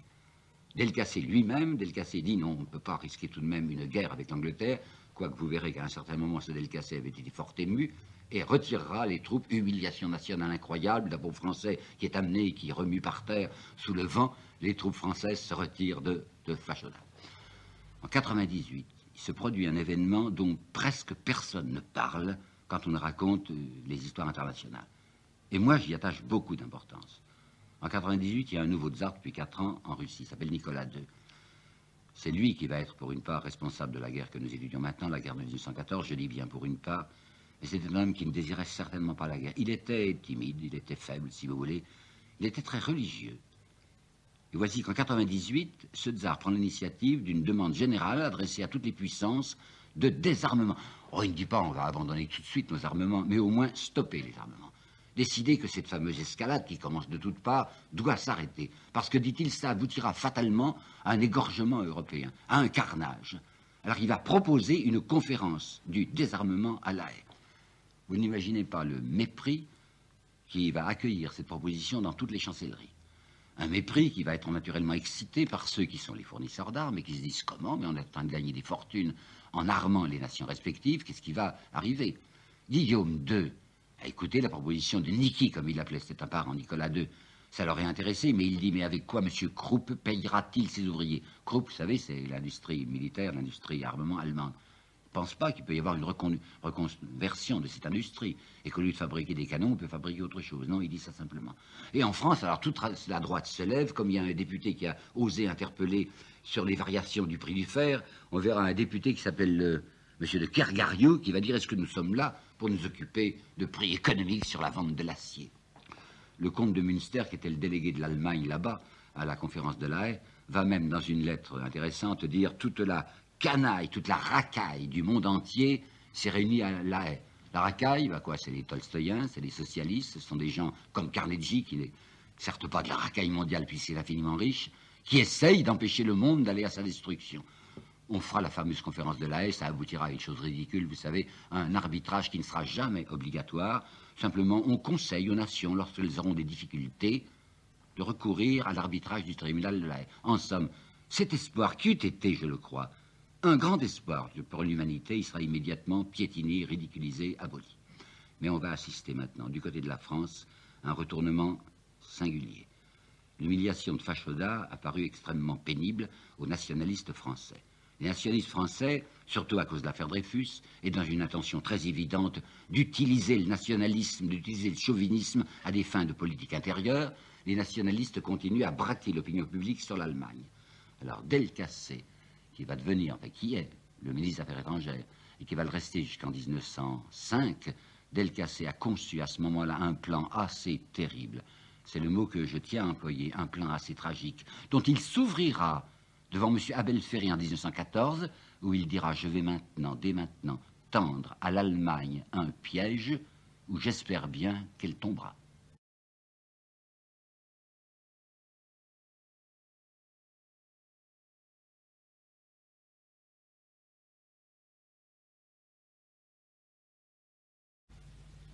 Cette France, qui va se trouver bientôt jetée dans le carnage de 1914, je crois que ce serait intéressant d'essayer ensemble de bien voir comment elle était dans sa structure et dans son aspect. Mais la première chose qu'il faut remarquer politiquement, c'est la tromperie permanente sur les étiquettes politiques. On pourrait dire que ce sont des images de marque fictives, on pourrait parler aussi d'appellations abusives. Il ne faut pas que les gens sachent exactement ce qu'on leur dit, c'est-à-dire on leur présente des slogans, des étiquettes qui donnent l'impression de telle chose alors qu'on va à une autre chose. C'est ainsi, vous le savez bien, que les gens qui étaient pour la stabilité permanente, pour l'immobilisme, s'étaient appelés les progressistes. Figurez-vous que l'extrême droite, à ce moment-là, s'appelait l'Action libérale populaire. C'est admirable, l'Action libérale populaire, alors que ces gens de l'extrême droite, le mot populaire les épouvantait, et qu'entre eux, ils parlaient de ça comme de la canaille. Mais ce qui est bien intéressant, c'est surtout l'évolution du parti radical. Du reste, tout le monde, maintenant, à gauche, voudrait se faire prendre pour un petit peu radical. Vous allez voir ce même centre-gauche qui s'est appelé, je vous dis, progressiste, puis Alliance démocratique, qui va même devenir la gauche radicale. Seulement les radicaux, je vous l'ai déjà bien indiqué, ont changé beaucoup depuis 1871. Écoutez la déclaration de principe du parti qui s'était constitué en 1901 et dans son congrès de Nancy d'octobre 1907. Il faut vous donner des chiffres aussi. Il y a 78 sénateurs, il y a 201 députés inscrits au Parti radical et radical socialiste. Alors ça commence par un certain bluff. Nous sommes en faveur de toutes les mesures légales propres à garantir à chacun le produit de son travail. Si on y réfléchissait, enfin si on se faisait, ça serait presque du marxisme, puisque vous savez que la grande idée de Marx, c'était qu'une partie de la valeur du travail a été dérobée, a été volée par le capitalisme. Attention, le but suprême, disent-ils, c'est la disparition du salariat. Mais nous sommes résolument attachés au principe de la propriété individuelle dont nous n'entendons ni commencer ni préparer la suppression. Ça veut dire, entre les collectivismes et nous, un barrage. C'est intéressant de voir d'ailleurs les noms des radicaux les plus éminents. Vous avez là un monsieur Louis Dreyfus, qui est un très gros commerçant. Vous avez un banquier qui s'appelle Fould. Vous avez Berthaud, qui va être Premier ministre et qui a épousé la fille d'un agent de change. Vous avez Pams, dont toute la fortune est faite du papier à cigarette Job, je crois. Puis vous avez un certain comité Mascuro. On l'appelle Mascuro du nom du fondateur, mais qui s'appelle, lui, Comité républicain du commerce et de l'industrie. Eh bien, ils font du commerce et de l'industrie en cherchant à avoir les marges bénéficiaires les plus intéressantes, mais ils ont simplement collé l'étiquette républicaine. Clémenceau, qui savait ce qui se passait, avait dit en 1901, quand le Parti radical s'est constitué, c'est un constat de décès habillé en acte de naissance. Et Jules Guesde, en 1906, le 4 juin 1906, va dire à Saint-Mandé, les radicaux d'aujourd'hui feront la même banqueroute frauduleuse que les pseudo-républicains de la fin de l'Empire. Que je vous rappelle un petit peu ce qui s'était passé. Vous savez bien qu'à la fin de l'Empire, en 69-70, il y avait un groupe de républicains qu'on appelait les intraitables, les irréductibles. C'était précisément le Jules Favre, le Jules Simon, le Jules Ferry. Et bien, quand ils seront au pouvoir, à partir du 4 septembre 1870, on verra bien ce qu'ils feront. Une seule chose, la défense sociale. Et bien, la même banqueroute frauduleuse, disait Guesde, avec un mot très juste, qu'ils avaient fait ces gens-là en 70, c'est la même banqueroute qui s'annonce du côté du Parti radical tel qu'il est maintenant vers 1905-1906. Lucien R., qui était bibliothécaire de l'école normale, un ami de Jaurès, que Peggy a connu, que j'ai connu moi aussi, puisqu'il est resté 26 ou 27 ans bibliothécaire. C'était Lucien R. qui avait trouvé une formule amusante pour définir les radicaux vers les années 1905, où nous sommes maintenant et au-delà. Il disait, un radical, c'est au fond, c'est un conservateur qui ne va pas à la messe. Et il avait encore trouvé cette autre formule, le radicalisme, c'est un transfert du respect. À la place du dogme, l'argent, à la place du prêtre, le banquier. Bon, en réalité, mais ça continuait à être le régime des mêmes, c'est-à-dire le gouvernement de l'économie accaparée, c'est-à-dire le gouvernement du centre-gauche sous ses noms divers. Monsieur André Siegfried, dont j'ai prononcé déjà plusieurs fois le nom, qui est mort il n'y a pas tellement longtemps, et qui était le fils du Jules Siegfried, négociant centre-gauche, dans une de ses analyses, intelligentes du reste toujours, mais en masquant l'essentiel, une de ses analyses politiques disait le centre-gauche, c'était les champions du rendement du portefeuille au décamètre carré. Il voulait dire par là que la plupart des ministres sortaient et sortiront pendant longtemps, pendant très longtemps, de centre-gauche. C'est vrai. Mais je voudrais vous apporter une phrase d'un de ces messieurs du centre-gauche que j'ai déjà plusieurs fois nommé Henri Germain, fortune colossale, enfin fondateur du Crédit Lyonnais. Et Henri Germain, dans une phrase que j'ai peu vue citer et que j'ai découvert il y a peu de temps, disait notre concours, le concours des modérés que nous sommes, des républicains certes, mais modérés, notre concours est assuré à tout gouvernement assez fort pour ne pas être prisonnier de la majorité républicaine et assez modéré pour ne pas se faire l'adversaire de la minorité. Ça veut dire tout ça. Assez fort pour ne pas être prisonnier de la majorité républicaine. Or, dans cette majorité républicaine, il y a quelques radicaux encore véhéments, et surtout, il y a les socialistes. Alors, nous serons toujours contre ceux qui, dans la majorité républicaine, voudraient nous incliner du côté de l'impôt sur le revenu. Et nous ne serons jamais contre, puisque la deuxième partie, assez modérée pour ne pas se faire l'adversaire, et nous ne serons jamais contre des grands intérêts qui sont représentés même par les monarchistes qui ne sont pas encore ralliés. Alors, ces gens du centre-gauche, je viens de vous le dire, et je tiens à le répéter, n'ont qu'un objectif pour l'instant négatif, empêcher de passer l'impôt sur le revenu, et ils ont un certain nombre de dénonciations qui vont bien dans leur programme. Il y a une première dénonciation, c'est la plaie du fonctionnarisme. Ils disent c'est épouvantable, regardez les budgets comme ils augmentent d'année en année parce que le nombre des fonctionnaires augmente. Ça c'est de l'étatisme et c'est extrêmement dangereux. Pourquoi orientent-ils les esprits sur le nombre des fonctionnaires? En faisant croire que si les budgets sont lourds, c'est parce qu'on paye trop de fonctionnaires. C'est de nouveau pour détourner les yeux d'une chose extrêmement importante, à savoir ce qu'ils tirent eux-mêmes du budget, grâce aux subventions que vous savez, aux primes à l'exportation, aux dépenses coloniales, aux dépenses d'armement bien entendu, à l'indemnisation pour les chemins de fer, je me trompe en disant indemnisation, la garantie de dividendes pour les chemins de fer, comme ils sont une des principales, une des grosses, la plus grosse sensu du budget, alors ils vont faire croire que ce sont les fonctionnaires qui sont les plus redoutables. Ils vont aller jusqu'à dénoncer les 15 000 francs que les députés se sont alloués. Vous savez, c'était pas énorme. Un député, ça avait beaucoup de dépenses. Alors les députés, en 1906, ont dit que leur indemnité parlementaire serait portée à 15 000 francs. Ça va donner matière à toutes sortes de plaisanteries sauvages, saumâtres, méchantes, de paresse, par exemple. Alors que si l'on y réfléchit, 15 000 francs par an pour un député, ce n'est même pas ce que gagnait par mois la plupart des membres du centre-gauche. Toujours est-il que c'est quand même le centre-gauche qui est à la tête des affaires. Et en 1905, avec Rouvier, il était très content, mais dans cette année 1905 va se passer quelque chose d'inquiétant. L'idée du vieux petit père Combes, ça avait été de faire la séparation de l'Église et de l'État, c'est-à-dire d'abolir le fameux concordat. Depuis quand existait-il le concordat? Vous savez bien, ça avait traîné entre 1800 et 1802, on avait fini par conclure ça en 1801 et 1802 avec le pape, et l'idée très claire qu'avait eu Bonaparte, c'était de tenir l'Église dans sa main. Cette Église française, il se disait on va la payer, ça va être des prêtres fonctionnaires, et on les payera pour qu'ils soient des agents disciplinés de l'État. Il avait même un mot qu'on lui a attribué, je ne sais pas si c'était vraiment de lui, les évêques doivent être des préfets en violet. Bonaparte est quelqu'un d'absolument incroyant, il s'en moque pas mal, il ne croit à rien de surnaturel, mais il se dit les prêtres sont écoutés, je veux les tenir dans les mains et en faire des recruteurs. Les prêtres sont obligés de dire qu'on ira en enfer si on ne paye pas bien l'impôt, et que surtout s'il n'y a jamais des insoumissions, pour les levées permanentes de soldats, c'est épouvantable et c'est également puni de l'enfer.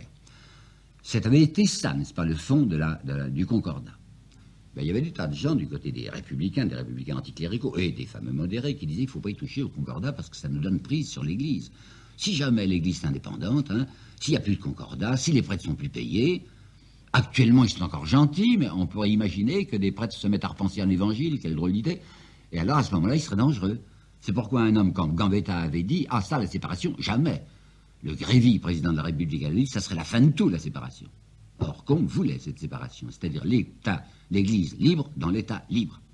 Lorsqu'en janvier 1905, Rouvier avait succédé à Combes, Jaurès, qui tenait beaucoup à la séparation, lui avait dit « Monsieur le ministre, monsieur le président du Conseil, j'espère que nous allons rapidement procéder à cette séparation. » Et Rouvier avait répondu en souriant « Et mon jeune ami, il était plus jeune que lui, mon jeune ami, la séparation, on en parlera dans 10 ans. » Ah non, pas dans 10 ans, parce que Jaurès va s'acharner, et à la fin de cette même année 1905, en décembre 1905, la séparation de l'Église et de l'État est chose votée.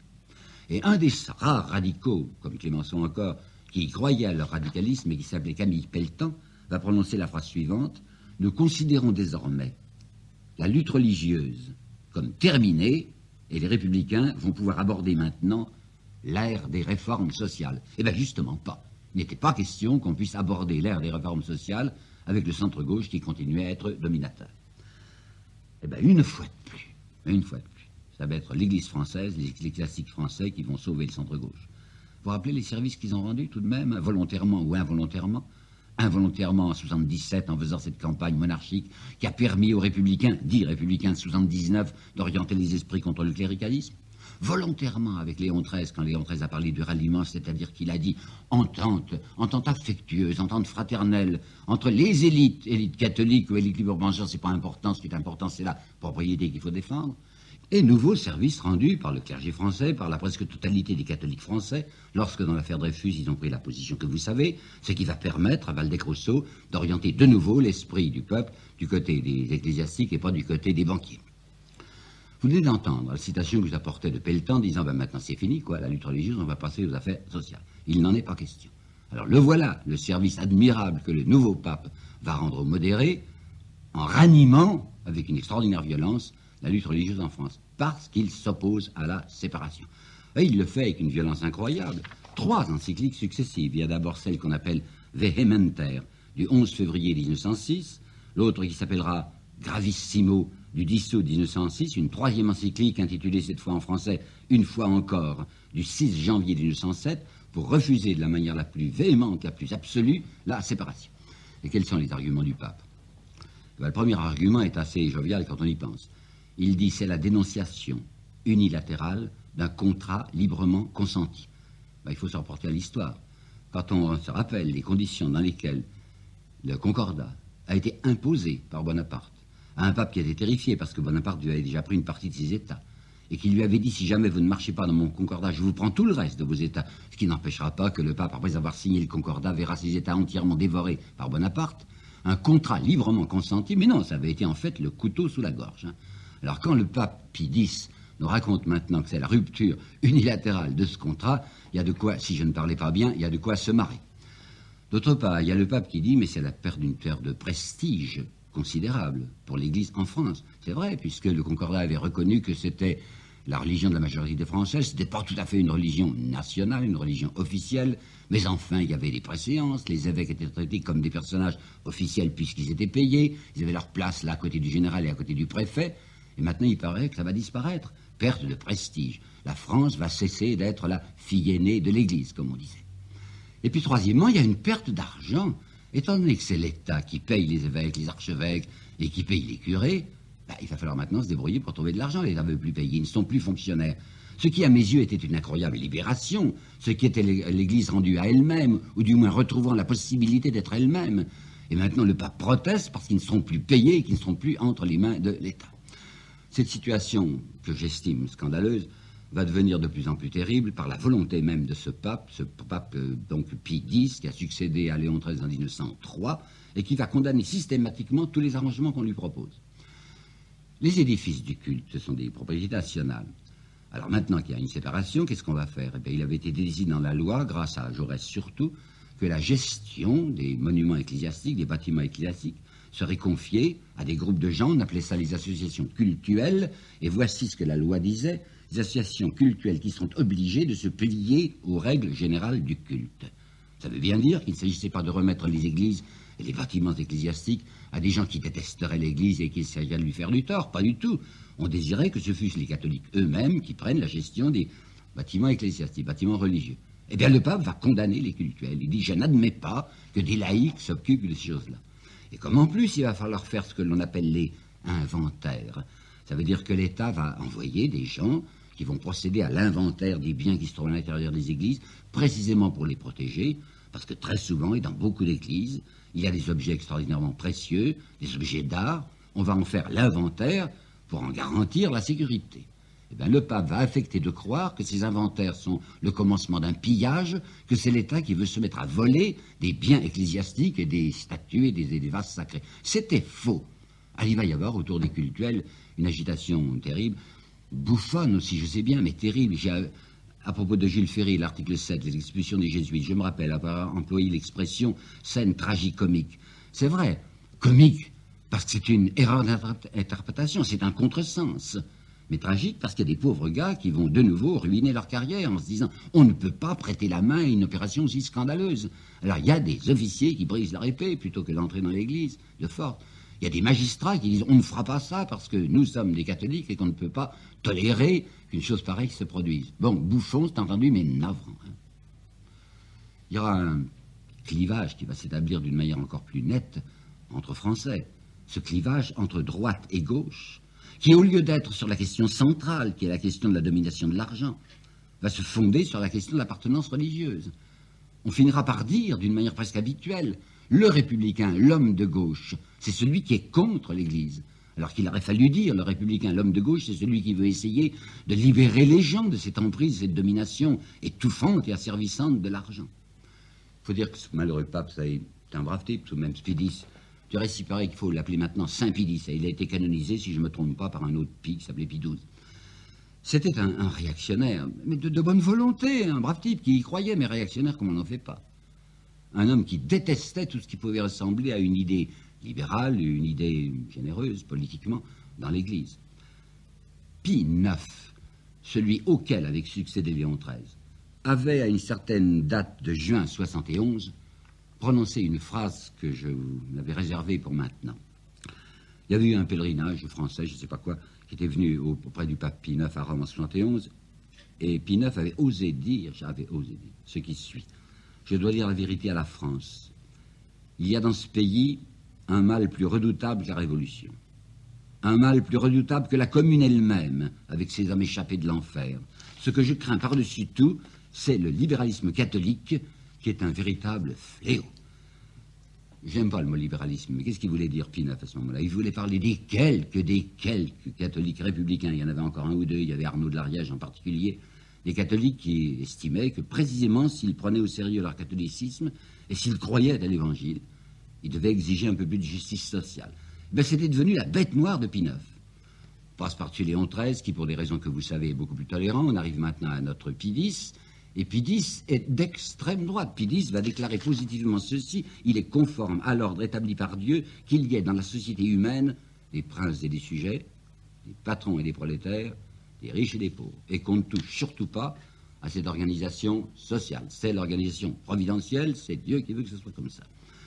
Alors il va y avoir une persécution, alors ça c'est sérieux, je vous assure, dirigée par Rome contre le petit groupe un peu croissant de ces catholiques qui ouvrent les yeux sur les exigences d'un catholicisme vécu, en particulier contre le groupe de Marc Sagnier et du Sillon.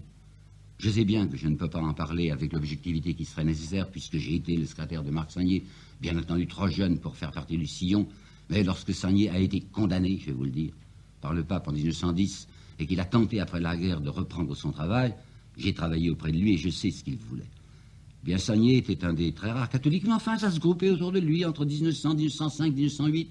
Le catholique qui commençait à se dire, mais non, enfin, on ne peut pas laisser confondre l'Église avec ceux qui précisément piétinent les idées de justice. Ben, c'était la bête noire de Pie X, le pauvre Sagnier. Et Pie X avait toute confiance dans un certain cardinal Billot, qui lui appartenait à l'Action française. J'appelle votre attention sur un fait que l'on n'a jamais encore assez souligné. Maurras, chef de l'Action française, était un homme qui se déclarait lui-même incroyant et même athée. Dans un texte de lui de 1899, lorsque l'Action française n'était encore pas quotidienne comme elle le fut depuis 1908, mais qu'elle était une revue de quinzaine, il avait parlé des prophètes juifs, enfin Isaïe, Jérémie, Ézéchiel et les autres, en les appelant des énergumènes vomis du désert. Barès, qu'il connaissait bien, a pris dans ses carnets, ses cahiers qu'on a publiés longtemps après sa mort, une note que je voudrais vous dire. Une note pénétrante. Je crois qu'il n'oserait pas l'écrire, Barès, mais il le disait à lui-même dans ses cahiers, qui étaient peut-être un peu ses poisons, si vous voulez. Maurras, disait-il, c'est un homme qui veut bien, certes, du pape, mais surtout pas de Jésus-Christ. Eh bien, il est horrible, Philippe, pénible, disons, de penser qu'à Rome, au Vatican, autour du pape, tout le monde était dans la direction de Maurras. Tout le monde trouvait que c'était l'homme le plus admirable et le plus utile pour le catholicisme français. Je vois là, moi, à mes yeux, ce que je pourrais appeler un signe mortel. Pensez donc que l'Action française ouvertement considérait l'Église comme une espèce de lobby politique, instrument de pression, groupe de pression, au service d'un certain ordre social qui était l'ordre de l'iniquité. Et Maurras, en 1906, avait publié un livre intitulé « Le dilemme de Marc Sagnier », et il avait osé dédier ce livre à l'Église de Rome, virgule, Église de l'ordre. Ben, ça va aboutir en 1910, 25 août 1910, à la condamnation formelle prononcée par le pape contre Marc Sagnier et contre le Sillon, avec comme considérant ceci: ils osent placer l'autorité dans le peuple. Ben, décidément, celui qui avait rédigé l'encyclique, ce n'était pas le pape lui-même, c'était le cardinal Billot, connaissait bien mal sa théologie, puisque saint Thomas lui-même dit que toute l'autorité réelle est dans le peuple, et ce qui vise à un nivellement des classes, disait le pape, ce qui est une véritable abomination. Le Sillon, déclarait le pape, n'est plus qu'un misérable affluent du grand mouvement contemporain d'apostasie. Bon, alors regardons maintenant ce qui se passe socialement. Ben, il y a eu des élections de nouveau en 1906, normalement, 4 ans plus tard, et on s'était aperçu que l'électorat français, finalement, n'était pas tellement mécontent de la politique anticléricale qu'avaient fait les gouvernements, puisque c'est une énorme majorité républicaine de 414 députés républicains qui entrent maintenant à la Chambre, et avec un certain nombre de républicains qui ont l'air de l'être, non pas modérément. Clémenceau est réélu, et il a autour de lui un petit groupe qui semble assez énergique. Et bien voilà Clémenceau qui va prendre le pouvoir, et même qui va prendre le pouvoir pour longtemps. il va dépasser, je crois, la longévité ministérielle de tous les ministères, puisqu'on citait toujours Médine qui était resté 26 mois, et lui va rester 32 mois. Clemenceau part avec de bonnes idées. Vous vous rappelez ce que Clemenceau avait dit en 98, ils sont les plus forts, ben on va essayer qu'ils ne soient pas les plus forts. Alors très sincèrement et très loyalement, il a mis dans son programme un certain nombre de choses, déclarant il faut faire des réformes sociales. Et dans son programme, il y a ceci, il y a l'impôt sur le revenu, naturellement, il y a les retraites ouvrières, il y a la réduction de la journée de travail, et il y a la nationalisation des chemins de fer. Vous imaginez bien que du côté des modérés, on ne peut pas permettre une chose pareille. Mais la majorité des 414 républicains est là, et il faut aller doucement. Alors on va permettre seulement d'abord à Clemenceau de faire ce qu'on pourrait appeler en souriant aujourd'hui du gauchisme. C'est-à-dire un certain nombre de petites réformes, fait des petites phrases, surtout des petits gestes, mais qui n'engagent pas le fond des choses. Quoi donc? Eh bien, par exemple, on va mettre au ministère de la guerre le lieutenant-colonel, devenu bien entendu général, Picard. Picard, c'était ce lieutenant-colonel qui s'était un peu illustré pendant l'affaire Dreyfus, puisque c'était lui qui, le premier, avait osé dire c'est Esterhazy qui est le coupable. Alors le voilà, ministre de la guerre. On va même transporter les cendres de Zola au Panthéon. Encore un petit geste assez républicain, puisque Zola avait été l'homme de J'accuse, l'homme qui avait pris la position que vous savez dans l'affaire Dreyfus. Mais enfin, ça n'était pas grave, c'était simplement spectaculaire. On va permettre aussi à Clemenceau, on l'y poussera même, de compléter l'anticléricalisme, puisqu'il va chasser, ce n'était pas indispensable. Il va chasser les sœurs qui étaient encore dans les hôpitaux. Non, laïcisation, les hôpitaux eux-mêmes. Hein. Et on va le prier aussi, je crois qu'on n'a pas besoin de le prier, de faire partir le nonce. Mais il y a longtemps que le nonce aurait dû être parti, étant donné que la séparation avait été prononcée, puisqu'il n'y a plus de rapport officiel entre l'Église et l'État, puisqu'il y a eu rupture diplomatique entre le gouvernement français et le gouvernement romain. Qu'est-ce que le nonce faisait encore là? Ah ben le nonce, il s'était agrippé, vous savez, il était resté à sa nonciature, et Clemenceau va le faire partir. Tout ça, c'est rien, hein, c'est de la beauté, c'est des gestes extérieurs, mais les choses essentielles, à savoir les structures économiques et sociales. Et bien Clemenceau va se trouver en face d'une succession d'aventures graves. Il va avoir tout le temps, presque tout le temps pendant son ministère, des grèves. Je vois la grève des postiers et des électriciens en 1906, une grève des dockers à Nantes en 1906 aussi. Il y a un soulèvement des viticulteurs du Midi en 1907 parce que les prix du vin sont tombés, production excessive, ils n'arrivent plus à vendre leur vin, alors ça a été très grave. Vous savez, jusqu'à 250 000 gars qui se sont réunis à Narbonne, un régiment qu'on a envoyé contre eux, le 17e, qui refuse de marcher, qui met la crosse en l'air, d'où la chanson révolutionnaire Vaillant soldat du 17e, vous savez. Finalement, ça s'arrangera en douce, mais la préfecture de Perpignan a été envahie, a été brûlée. Il y a les terrassiers, une longue grève des terrassiers. Il y a la grève des ouvriers qui travaillent dans des chantiers de gravier sur le bord de la Seine, à Draveil, Vigneux.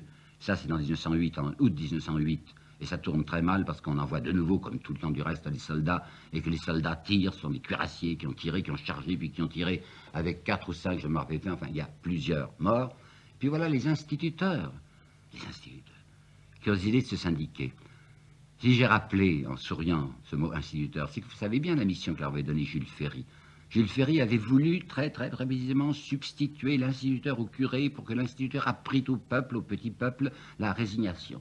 Alors voilà que maintenant qu'un certain nombre d'instituteurs ne voulaient plus faire ce métier-là, croyaient qu'ils avaient une mission, et ils l'avaient en effet, et une mission qui ne consistait pas simplement à apprendre le b.a.-ba aux enfants, mais à leur apprendre l'histoire telle qu'elle devait être apprise. C'est-à-dire une histoire qui ne fut plus une histoire d'Épinal. Alors les instituteurs avaient décidé de se syndiquer. Minute, jamais, pas question. Hein. Le droit des fonctionnaires au syndicalisme est refusé par Clemenceau. Qu'est-ce qui est arrivé à Clemenceau? Quand il avait pris le pouvoir, il avait déjà 65 ans, enfin, c'était plus un petit jeune homme, mais il conservait ses allures un peu bravaches de jeune homme. Il avait toujours son petit feutre sur le coin de la tête, et il avait ses moustaches qui lui tombaient dans la bouche, il tirait volontiers au pistolet, il menaçait les gens de les conduire sur le terrain et de les exécuter. Une ivresse du pouvoir lui est venue. Lorsqu'il y avait eu des débats entre lui et la Confédération Générale du Travail, enfin la CGT, il avait convoqué les gens et leur avait dit avec une espèce de jubilation pénible, vous êtes de l'autre côté de la barricade, ben, il faut vous y faire, hein. Moi je suis en face de la barricade. Et je suis devenu le premier flic de France. Alors comprenez quelle était la joie de la droite de voir un homme comme Clemenceau qui, parce qu'il était au pouvoir, parce qu'il avait les rênes du pouvoir entre les mains et qu'il avait à faire face à une agitation ouvrière, se conduisait de la meilleure façon. C'est pourquoi il recevait des félicitations, c'est pourquoi Deschanel avait dit « les ministres radicaux ne sont pas des radicaux ministres », et que le journal Le Temps avait même écrit « le parti radical socialiste, quand il arrive au pouvoir, ne fait que balbutier le programme du parti modéré. Et il avait reçu, Clémenceau, des félicitations du temps, naturellement, en disant vraiment, le parti radical a retrouvé la fierté de lui-même parce qu'il se trahissait. Il y avait un collaborateur très proche de Clémenceau qui était Briand. Briand venait d'une gauche encore plus extrême que Clémenceau. Briand avait fait sa carrière, sa première carrière politique, sur le thème de la grève générale. Il s'était même heurté à Jaurès, qui était un homme réaliste, disait la grève générale, vous savez, c'est un mot extrêmement difficile d'obtenir du prolétariat français que dans l'ensemble il fasse cette grève générale. Briand, grâce à ça, avait obtenu peu à peu une montée sociale, politique. Il était arrivé maintenant à être ministre très rapidement, il était ministre de l'instruction publique. Et c'est lui qui avait dit, les fonctionnaires, je leur interdis de se syndiquer, et le chef des instituteurs syndiqués qui s'appelle Nègre, je le mets en prison. Voici que Clémenceau est renversé précisément sur la question, vous vous en doutez bien, de l'impôt sur le revenu. Voici que c'est Briand qui lui succède. Briand a affaire maintenant à une révolte des cheminots, qui sont horriblement mal payés, alors que les compagnies continuent à accumuler les millions. Dans l'année 1910, 746 millions de bénéfices aux actionnaires des compagnies, alors que les cheminots étaient payés, après 30 ans de service, ils étaient payés 1200 francs par an après 30 ans de service. Eh bien, au lieu de discuter, quand il voit les cheminots faire grève, que fait-il, Briand? Il les mobilise. Il décide que c'est une question de défense nationale, que l'Allemagne peut profiter de cette paralysie du réseau ferroviaire français pour nous attaquer. Je dis donc, disait Briand, que tout cheminot qui quittera son poste sera considéré comme un soldat déserteur et qu'il sera poursuivi en conseil de guerre. Vous imaginez les applaudissements de la droite, il va passer pour le très grand homme. Le temps va dire, M. Briand a donné satisfaction au cœur, à l'esprit, à la raison. Le Gaulois va dire, M. Briand, c'est une force consciente, active, merveilleusement avisée, et le matin du 29 octobre 1910 ne craindra pas de l'appeler un héros. Le résultat, c'est que les lois sociales en France sont incroyablement retardataires par rapport à l'Angleterre ou par rapport à l'Allemagne. Il n'y a pas encore ce repos, si, il y a un repos hebdomadaire, mais il n'y a pas encore de réduction de la journée de travail. Ce n'est qu'en 1912 qu'on admettra que la journée de travail puisse être, et sans surveillance du reste, de 10 heures. Mais les 8 heures que la CGT demande depuis des années, pas question. Quant aux retraites ouvrières, Briand va essayer d'en proposer une façon assez ridicule. Des retraites ouvrières qui permettront à l'ouvrier, après 30 ans de travail, quand il aura 65 ans, de toucher quelque chose qui fera comme 240 francs par an, 240 francs par mois, par an. Et la femme, qui travaille aussi, mais la femme ne peut pas avoir ça, elle aura 150 francs après 30 ans de travail. C'est ça, les retraites ouvrières de Briand. Eh bien, le drame sur lequel je veux appeler votre attention, c'est que la France, qui va se trouver jetée dans le carnage de 14, cette France est encore paysanne, non pas en immense majorité, mais fortement paysanne. Et la paysannerie est dormante. Ils sont tranquilles, il n'y a pas de syndicalisme chez les paysans. Et il faut penser aussi que parmi les ouvriers, parmi ceux qui travaillent, il y en a des quantités qui sont des petits patrons. Et que le syndicalisme y est très faible. La CGT n'a encore que 200 000 adhérents en 1906. Ça va monter en effet, 200 000. Mais le nombre des non-salariés, c'est-à-dire des petits patrons, est encore supérieur au nombre des salariés. En réalité, pour dire les choses telles qu'elles sont, et sous une apparence peut-être véhémente, mais pourtant exactement fidèle à la vérité, je vous dirai que la République française de ces années-là, cette troisième République, était sous une apparence de démocratie, pratiquement une oligarchie financière. Et je sais bien qu'il n'y a pas longtemps encore, un grand journal sérieux disait « c'est une rengaine que de parler de la toute-puissance de l'argent ». Il est facile d'appeler rengaine la constatation obstinée d'une évidence.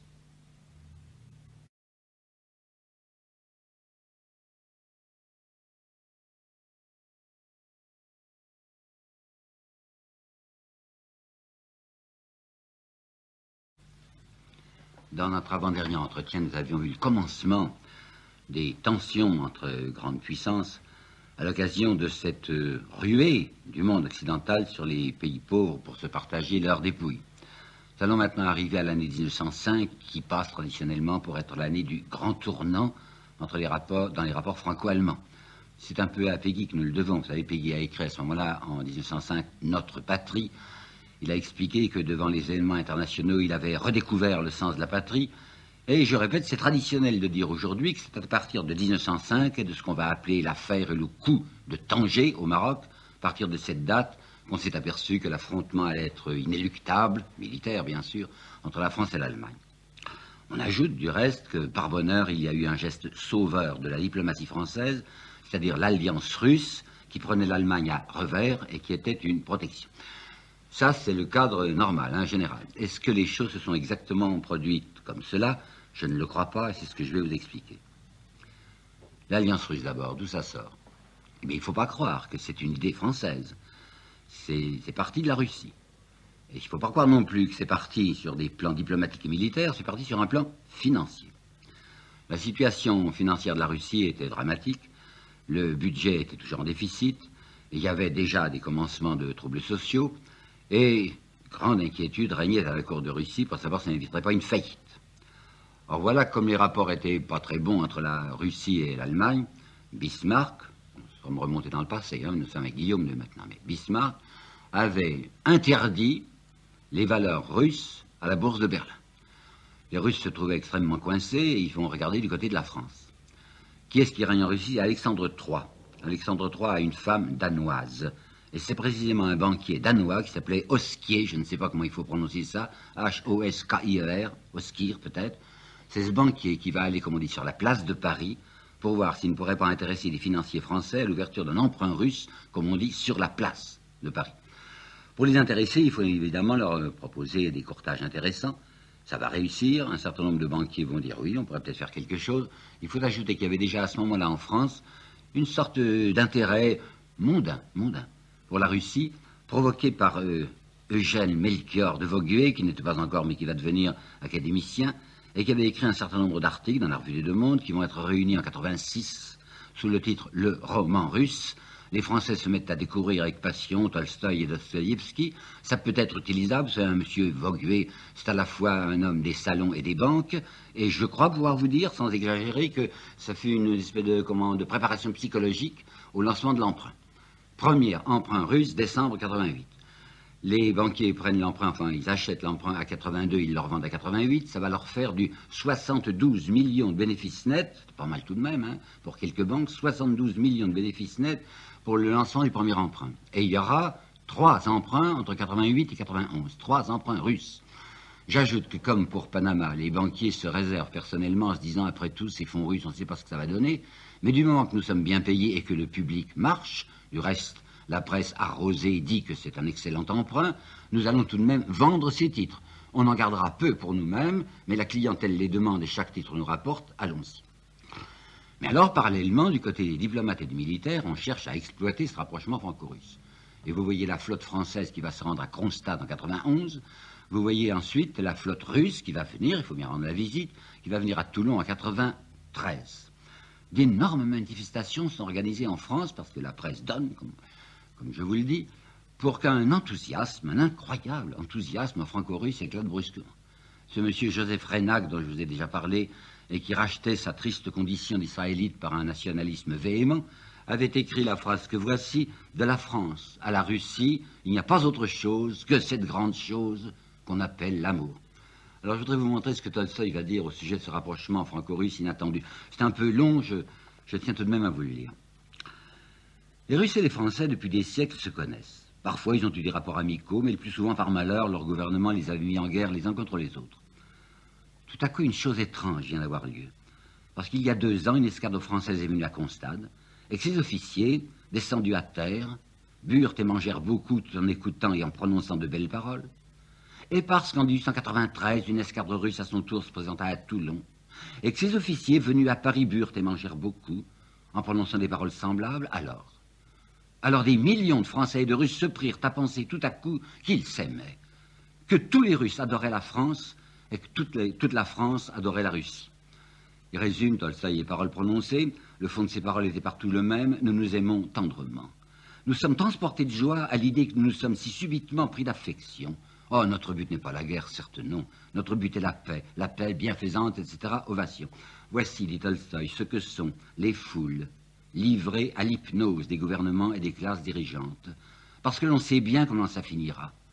Et il se rappelle, Tolstoï, ce qu'il avait vu en 78, lorsque son pays, la Russie, voulait une fois de plus attaquer la Turquie pour s'emparer de Constantinople, et que grâce à la presse, on avait suscité tout à coup un enthousiasme slave extraordinaire en Russie. De même, il s'aperçoit maintenant que c'est la presse et le gouvernement qui, tenant la foule à sa disposition grâce à ses moyens, obtient que ce fanatisme, que cet enthousiasme militaire saisisse les foules. Et il dit, voilà, oui, voilà ce qui est arrivé. Il y a 4 ans déjà, donc 189, une première hirondelle du printemps de Toulon nous fit visite. C'était un nommé Déroulède. C'était un agitateur français, bien connu pour s'occuper spécialement de la revanche sur l'Allemagne. Tout ça finira, dit Tolstoï, comme je vais vous dire. Ceux qui sont nourris par le travail du peuple se serviront de lui pour la guerre qu'ils estiment utile à leur intérêt. Et chez nous, tel jour, bientôt ou dans plus longtemps, je ne le sais pas, mais tel jour, infailliblement, il est écrit 193, hein, rappelez-vous, tel jour, infailliblement, on sonnera les cloches, et les popes se vêtiront de sacs brodés, et se mettront à bénir le meurtre. Les propriétaires d'usines, les fournisseurs d'armes et de subsistance militaire seront dans la joie, à la pensée de gagner double. Les chefs militaires connaîtront l'ivresse de la double paye, de la double ration, des avancements rapides et des décorations, et les oisifs, anxieux, oui, se feront inscrire immédiatement dans les comités de la Croix-Rouge. Il n'y aura plus de feux d'artifice, mais il y aura l'écrasement des coups de canon. Il n'y aura plus de fêtes pour le bon peuple, mais il y aura pour lui les charniers. Voilà ce que Tolstoï écrivait en 93 pour annoncer ce qui se produirait infailliblement à la suite de cette alliance. Mais les Russes, le gouvernement russe, n'a pas envie du tout de voir cette alliance se transformer en une alliance militaire. Ce qui l'intéresse, c'est l'épargne française qui est à sa disposition. En revanche, les militaires français, le chef d'état-major, qui s'appelle Le Mouton de Boisdèvre, s'est rendu à Saint-Pétersbourg pour essayer de matérialiser, du moins sur le papier, par des promesses militaires, cette gentillesse russe ou cette avidité russe. C'est au mois d'août 92 que Boisdèvre y est allé, et il a obtenu un engagement à peu près sous la forme que voici. En cas de mobilisation allemande, le gouvernement russe s'engage à faire une mobilisation immédiate. Mais il faut savoir les chiffres qui avaient été fixés là, ils me frappent beaucoup. La Russie est immensément plus peuplée que la France. Et cependant, les Russes ont dit qu'en cas de guerre, ils ne mettraient sur pied que 7 à 800 000 hommes, tandis que la France, la petite France à l'égard de la Russie, à côté de la Russie, s'engageait à mettre sur pied en cas de guerre 1 300 000 soldats.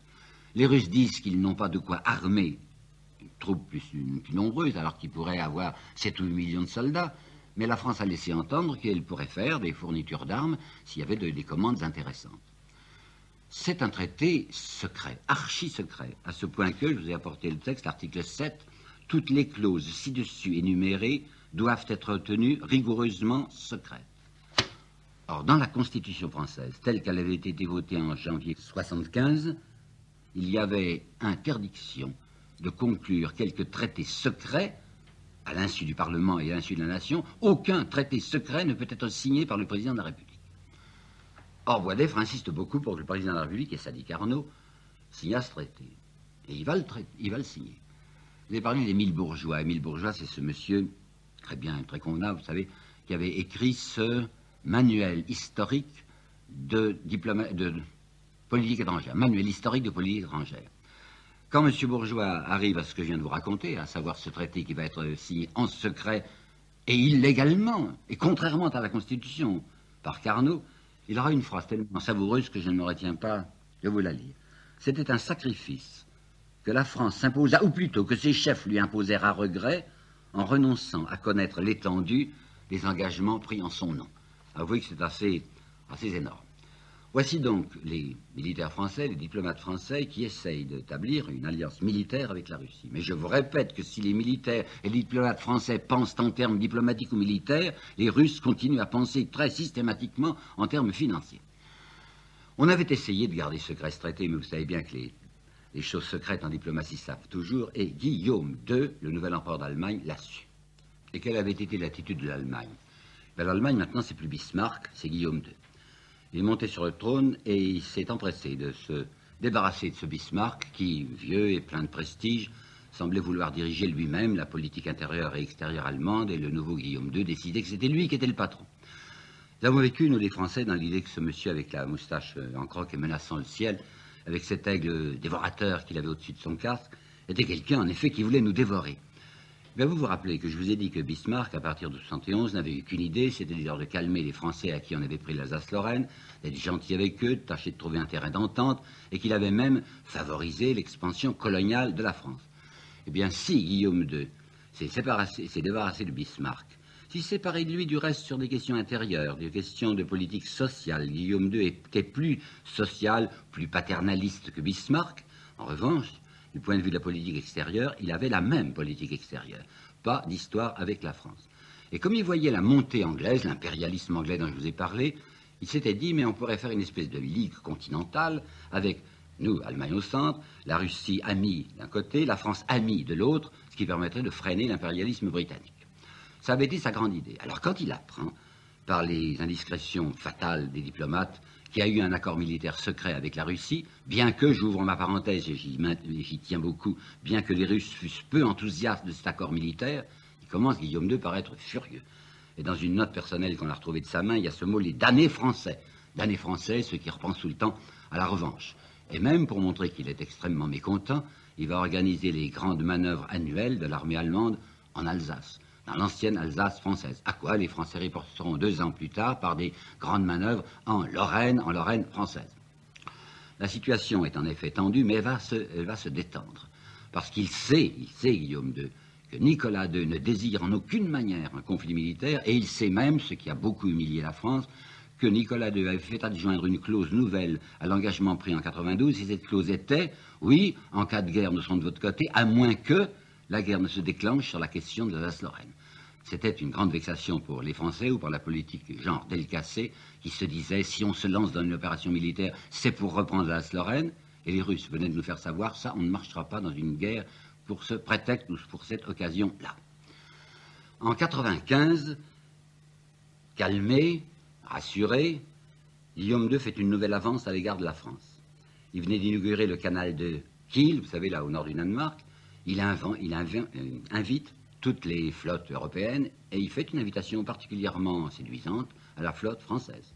Et on verra effectivement la flotte française représentée par de puissants cuirassés à cette grande fête allemande. C'était un rapprochement qui s'annonçait. En 98, se produit ce fait sur lequel j'ai beaucoup insisté et dont l'histoire officielle parle si peu, à savoir la proposition faite par Nicolas II d'un désarmement général ou du moins d'un stop à l'escalade des armements. Je vous ai dit aussi que ce grand espoir humain a été immédiatement piétiné, aboli et détruit par toutes les chancelleries et par les marchands d'armes, mais enfin, c'était un indice que la Russie cherchait par tous les moyens à éviter la guerre. La Russie égale à ce moment-là, pensez-y bien, Nicolas II qui est encore un autocrate. Et l'idée de Nicolas II, voyant que sa proposition n'a pas été accueillie, est au moins de tout faire pour essayer de rapprocher la France et l'Allemagne. Et effectivement, comme il y avait à ce moment-là une très grande tension, vous vous le rappelez sans doute, entre la France et l'Angleterre, à cause de l'entreprise que les Français avaient menée du côté du Soudan égyptien, et comme il y avait eu la grande humiliation de Fashoda, où les troupes françaises, les quelques troupes françaises qui étaient là, avaient dû reculer devant les Anglais qui leur avaient dit « Vous n'avez pas le droit d'être à Fashoda, c'est à nous ». Voilà Guillaume II qui va reprendre son idée de ligue continentale et qui va même faire des propositions extraordinairement précises à la France. Voici l'ambassadeur de France à Berlin qui a un entretien avec le baron Marshall qui lui dit en propres termes « Ne serait-il pas temps de démontrer à l'Angleterre qu'elle ne doit plus compter sur l'antagonisme franco-allemand pour s'emparer du monde à sa convenance ?» Et en février 1999, c'est Guillaume II en personne qui va dire à l'attaché naval français « Il faut en finir avec cette situation tendue entre nos deux pays ». Le fait est qu'il y avait à ce moment-là en France une grande irritation contre les Anglais à cause de la fameuse humiliation de Fashoda, et que ce Delcassé, dont vous allez voir le rôle bientôt, Delcassé, ministre des Affaires étrangères, avait fait adjoindre à cet ancien traité franco-russe que l'on retouchait tout le temps, une clause nouvelle ou un mot nouveau.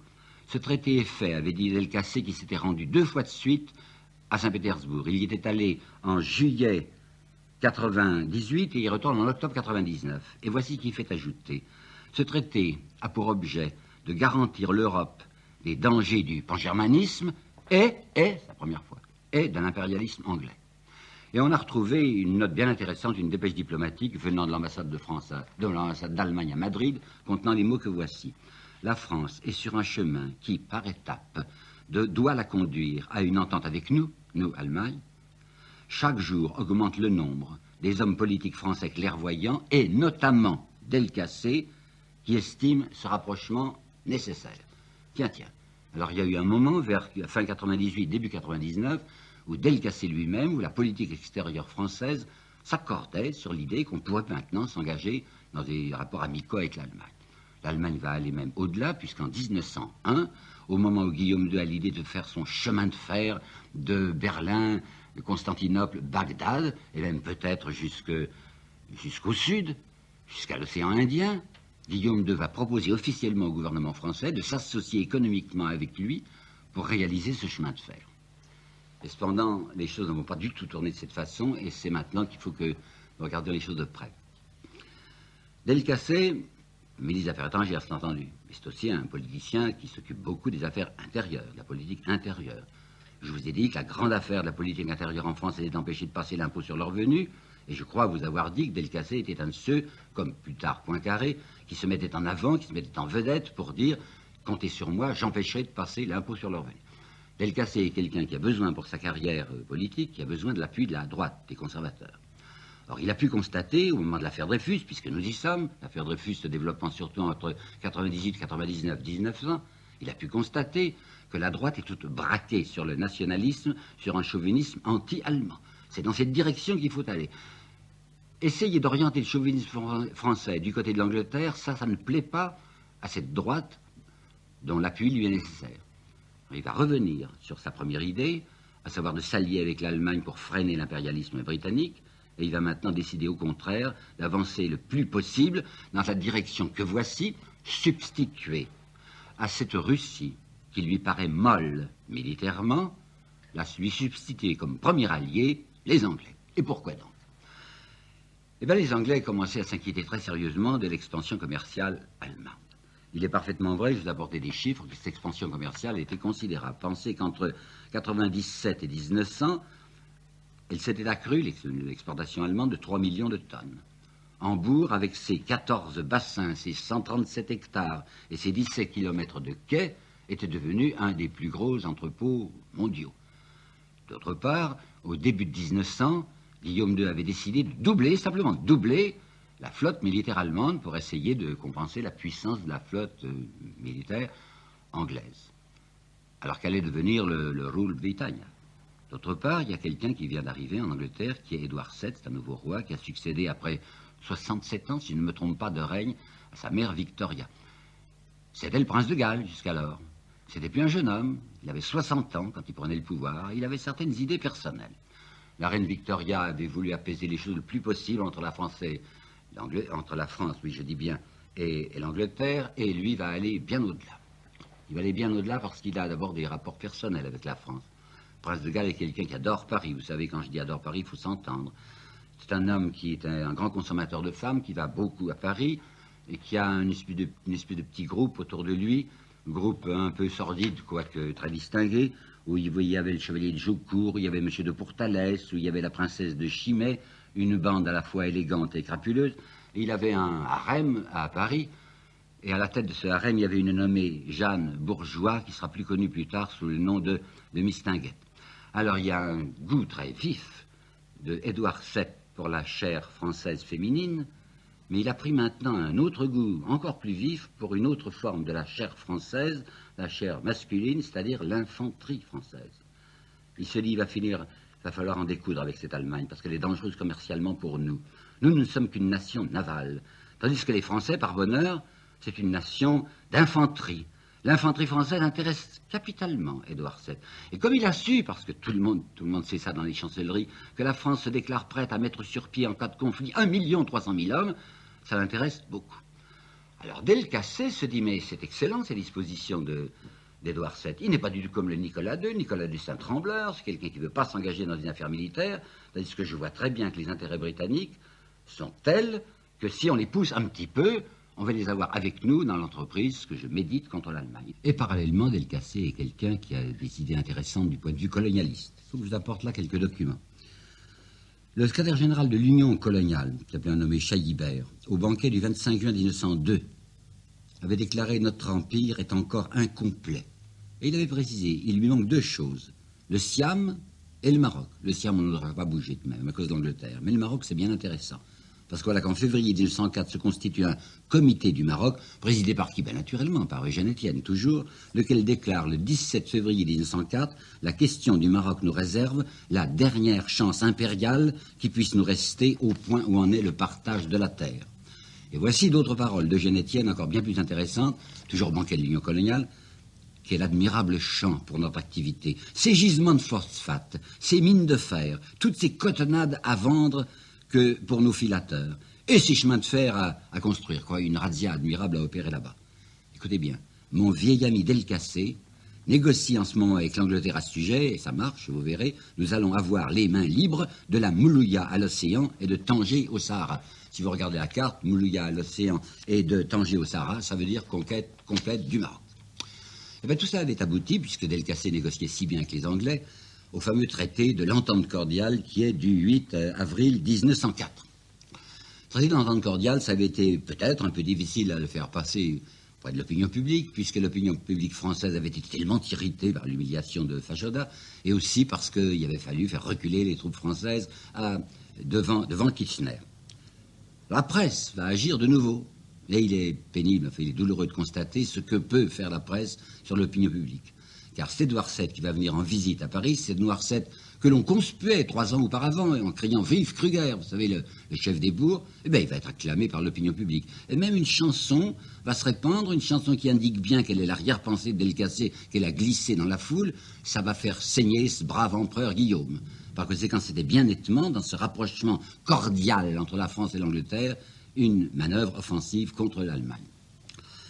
Quels avaient été les textes, les termes même du traité? Je ne vous en dirai qu'un, parce qu'il est extrêmement intéressant.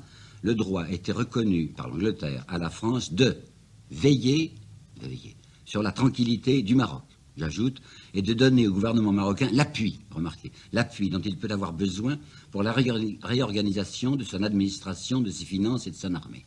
Il y avait en outre des clauses secrètes, et ces clauses secrètes prévoyaient le partage, vous entendez bien, le partage du Maroc entre 2 nations, la France qui aurait les 3/4 et puis l'Espagne qui tout de même estimait, elle avait les colons par là, qu'il lui fallait un petit coin de territoire.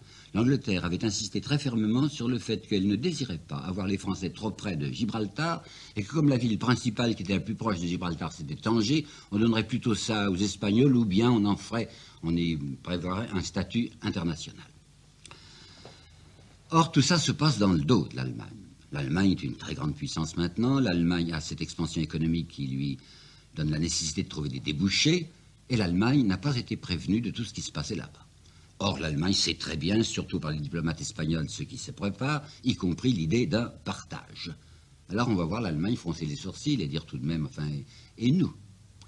En plus, comme ils savent les clauses secrètes, ils négocient avec fermeté en disant, en français, voyons, nous désirerions beaucoup une entente internationale, est-ce qu'on ne pourrait pas ouvrir une conférence internationale sur l'exploitation en commun du Maroc.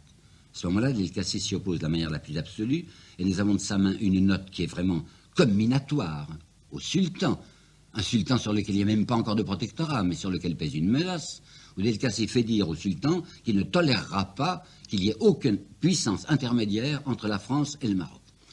Cette fois, l'Allemagne dit c'est très difficile de négocier avec un monsieur Delcassé qui nous ment, parce que lorsque l'ambassadeur d'Allemagne allait voir Delcassé pour essayer de s'entretenir de ce projet de conférence internationale, Delcassé niait toujours de la manière absolue qu'il y ait quelques projets militaires, quelques projets de conquête et quelques projets de partage entre la France et l'Espagne sur le Maroc. Les Allemands étaient informés. Alors l'Allemagne pèse, c'est vrai, pèse sur le gouvernement Rouvier en disant écoutez, nous voulons une entente avec vous. Il n'y a pas moyen de nous entendre avec ce monsieur Delcassé. Or, Delcassé s'était rendu assez insupportable au ministère même, car il refusait de parler à ses collègues de ses négociations. Il en faisait une affaire privée et personnelle. Jamais il ne se présentait même devant le Parlement. Le Parlement français n'était pas au courant de ce qu'il faisait. Ça tenait à sa politique personnelle. Vous savez que du côté de la droite et de l'extrême droite, il y avait un anti-parlementarisme, et qu'un monsieur comme Delcassé, ministre des Affaires étrangères, qui pouvait se vanter n'avoir aucun rapport avec le Parlement, ça le classait du côté des gens de bien. Si bien que le ministère Rouvier, dans sa séance du 6 juin 1905, va faire comprendre à Delcassé que sa présence est indésirable. Vous imaginez les cris de la presse nationaliste. La France a reculé, la France a eu un ultimatum de l'Allemagne, la France a accepté cette chose épouvantable de se priver de son ministre des Affaires étrangères parce qu'il ne plaît pas à l'Allemagne. Or, qu'est-ce qu'elle avait fait, l'Allemagne? Eh bien, c'est la fameuse histoire de Tanger. Tanger que la presse nationaliste a représenté d'une manière strictement fausse. On nous a dit, le 31 mars 1905, Guillaume II, à l'improviste, avait débarqué à Tanger et avait prononcé un discours menaçant. J'ai trouvé même dans ce fameux manuel de M. Bourgeois, dont je vous parle à plusieurs reprises, 20 ans de menaces arrogantes de l'Allemagne à l'égard de la France. Menaces arrogantes, voilà ce qu'il avait dit, Guillaume II, exactement ce qu'il avait dit. J'espère qu'un Maroc libre sous la souveraineté du sultan demeurera ouvert à la concurrence pacifique de toutes les nations sur la base d'une égalité totale. Et je suis, quant à moi, décidé à faire ce qui sera en mon pouvoir pour sauvegarder les intérêts allemands au Maroc. Qu'est-ce que c'était? Simplement quelqu'un qui ne tape même pas sur la table, mais qui dit, enfin, nous sommes une grande puissance, et nous? Eh bien, le gouvernement français va accepter, le gouvernement anglais aussi, une conférence internationale à Algésiras. Cette conférence se tiendra au début de l'année 1906, elle durera 4 mois, et aboutit à des choses raisonnables, agréables pour la France, puisque les nations, l'Europe reconnaît un droit qu'aurait la France de venir en aide au sultan pour le maintien de l'ordre. Alors, qu'est-ce qu'ils vont faire, les financiers français qui sont tellement intéressés par le Maroc? Ils vont ouvrir un emprunt au Maroc, un emprunt au sultan. Mais alors, cet emprunt que l'on consent au sultan est agrémenté de clauses très particulières. Les ressources principales du sultan, c'étaient les douanes. Et la Banque de Paris et des Pays-Bas, qui a assuré à elle seule l'émission de l'emprunt, la Banque de Paris et des Pays-Bas obtient du sultan que ce soit ses agents mêmes qui perçoivent désormais les droits de douane. Plus aucun droit de douane n'entrera dans les caisses du sultan, ça ira directement dans les caisses de la Banque Paribas, comme on disait, la Banque de Paris et des Pays-Bas. Le sultan, n'ayant plus cette ressource, va être obligé de pressurer davantage ses populations pour en obtenir l'argent nécessaire. Pressurer les populations, c'est certainement provoquer des soulèvements. Provoquer des soulèvements, c'est le désordre. Et comme la France s'est vu reconnu le droit d'intervenir pour le maintien de l'ordre au Maroc, c'est l'occasion d'intervenir. Alors on va voir effectivement ce que l'on avait attendu, quelques soulèvements, si bien que des opérations militaires vont commencer, qu'on va envoyer des troupes à Oujda, c'est-à-dire dans l'Orient du Maroc. On enverra d'autres troupes, parce qu'il y a eu des troubles à Casablanca, qui est en face, qui est sur la côte occidentale. Ces troupes vont avancer peu à peu. Toute la Chaouia qui est au sud de Casablanca, va être occupée. Et ces fameux intérêts internationaux qui devaient être libres, intérêt allemand comme intérêt français au Maroc, on y verra une seule chose, c'est les intérêts français. Alors Guillaume II, de nouveau, froncera les sourcils, il dit, mais vous n'êtes pas raisonnable, vous ne faites pas ce qu'il avait été entendu. Si bien que Clémenceau, qui voudrait maintenir la paix, va s'arranger avec l'Allemagne le 6 février 1909 pour un nouveau contrat, s'engageant de la manière la plus ferme cette fois, s'engageant vraiment à maintenir les possibilités d'expansion économique au Maroc pour les Allemands. Voici les termes mêmes. La France s'engage à chercher, à associer les nationaux des deux pays dans les affaires dont ils pourraient obtenir du sultan la concession. Que voulez-vous que fasse un gouvernement français tel qu'il est? Nous l'avons assez vu dans nos précédents entretiens. Le gouvernement français, il est beaucoup moins fort que les puissances économiques et financières de France. Et ces puissances économiques et financières ont décidé que le Maroc leur appartenait. Et comme ils sont liés en même temps aux puissances militaires, on va voir premièrement toutes les sociétés allemandes qui tentaient d'obtenir des entreprises du Maroc évincées, et on va voir d'autre part les troupes agrandies de plus en plus, soutenues par un Delcassé qui vient de dire publiquement en faisant sa rentrée: la seule péril qui nous menace au Maroc, c'est nos hésitations. Opération militaire de plus en plus violente. On va occuper Fès au mois de mars 1911. On a envoyé le général Damad. Soulèvement après l'occupation des Français par Fès à leur conquête militaire du reste du Maroc, de Rabat, de Marrakech, de Meknès. Tout ça va être pris. C'est une guerre, c'est le canon qui tonne au Maroc. Les Italiens, à ce moment-là, dont je vous ai dit qu'ils convoitaient la Cyrénique et la Tripolitaine, se disent, puisque les Français se servent militairement au Maroc, nous aussi, ils jettent leurs troupes contre la Tripolitaine dépend du sultan, alors les Balkans prennent feu, puisque c'est le sultan qui règne aux Balkans, et on peut bien dire que c'est le canon français tiré au Maroc qui a donné le premier signal des hostilités, et que l'embrasement général n'est pas loin.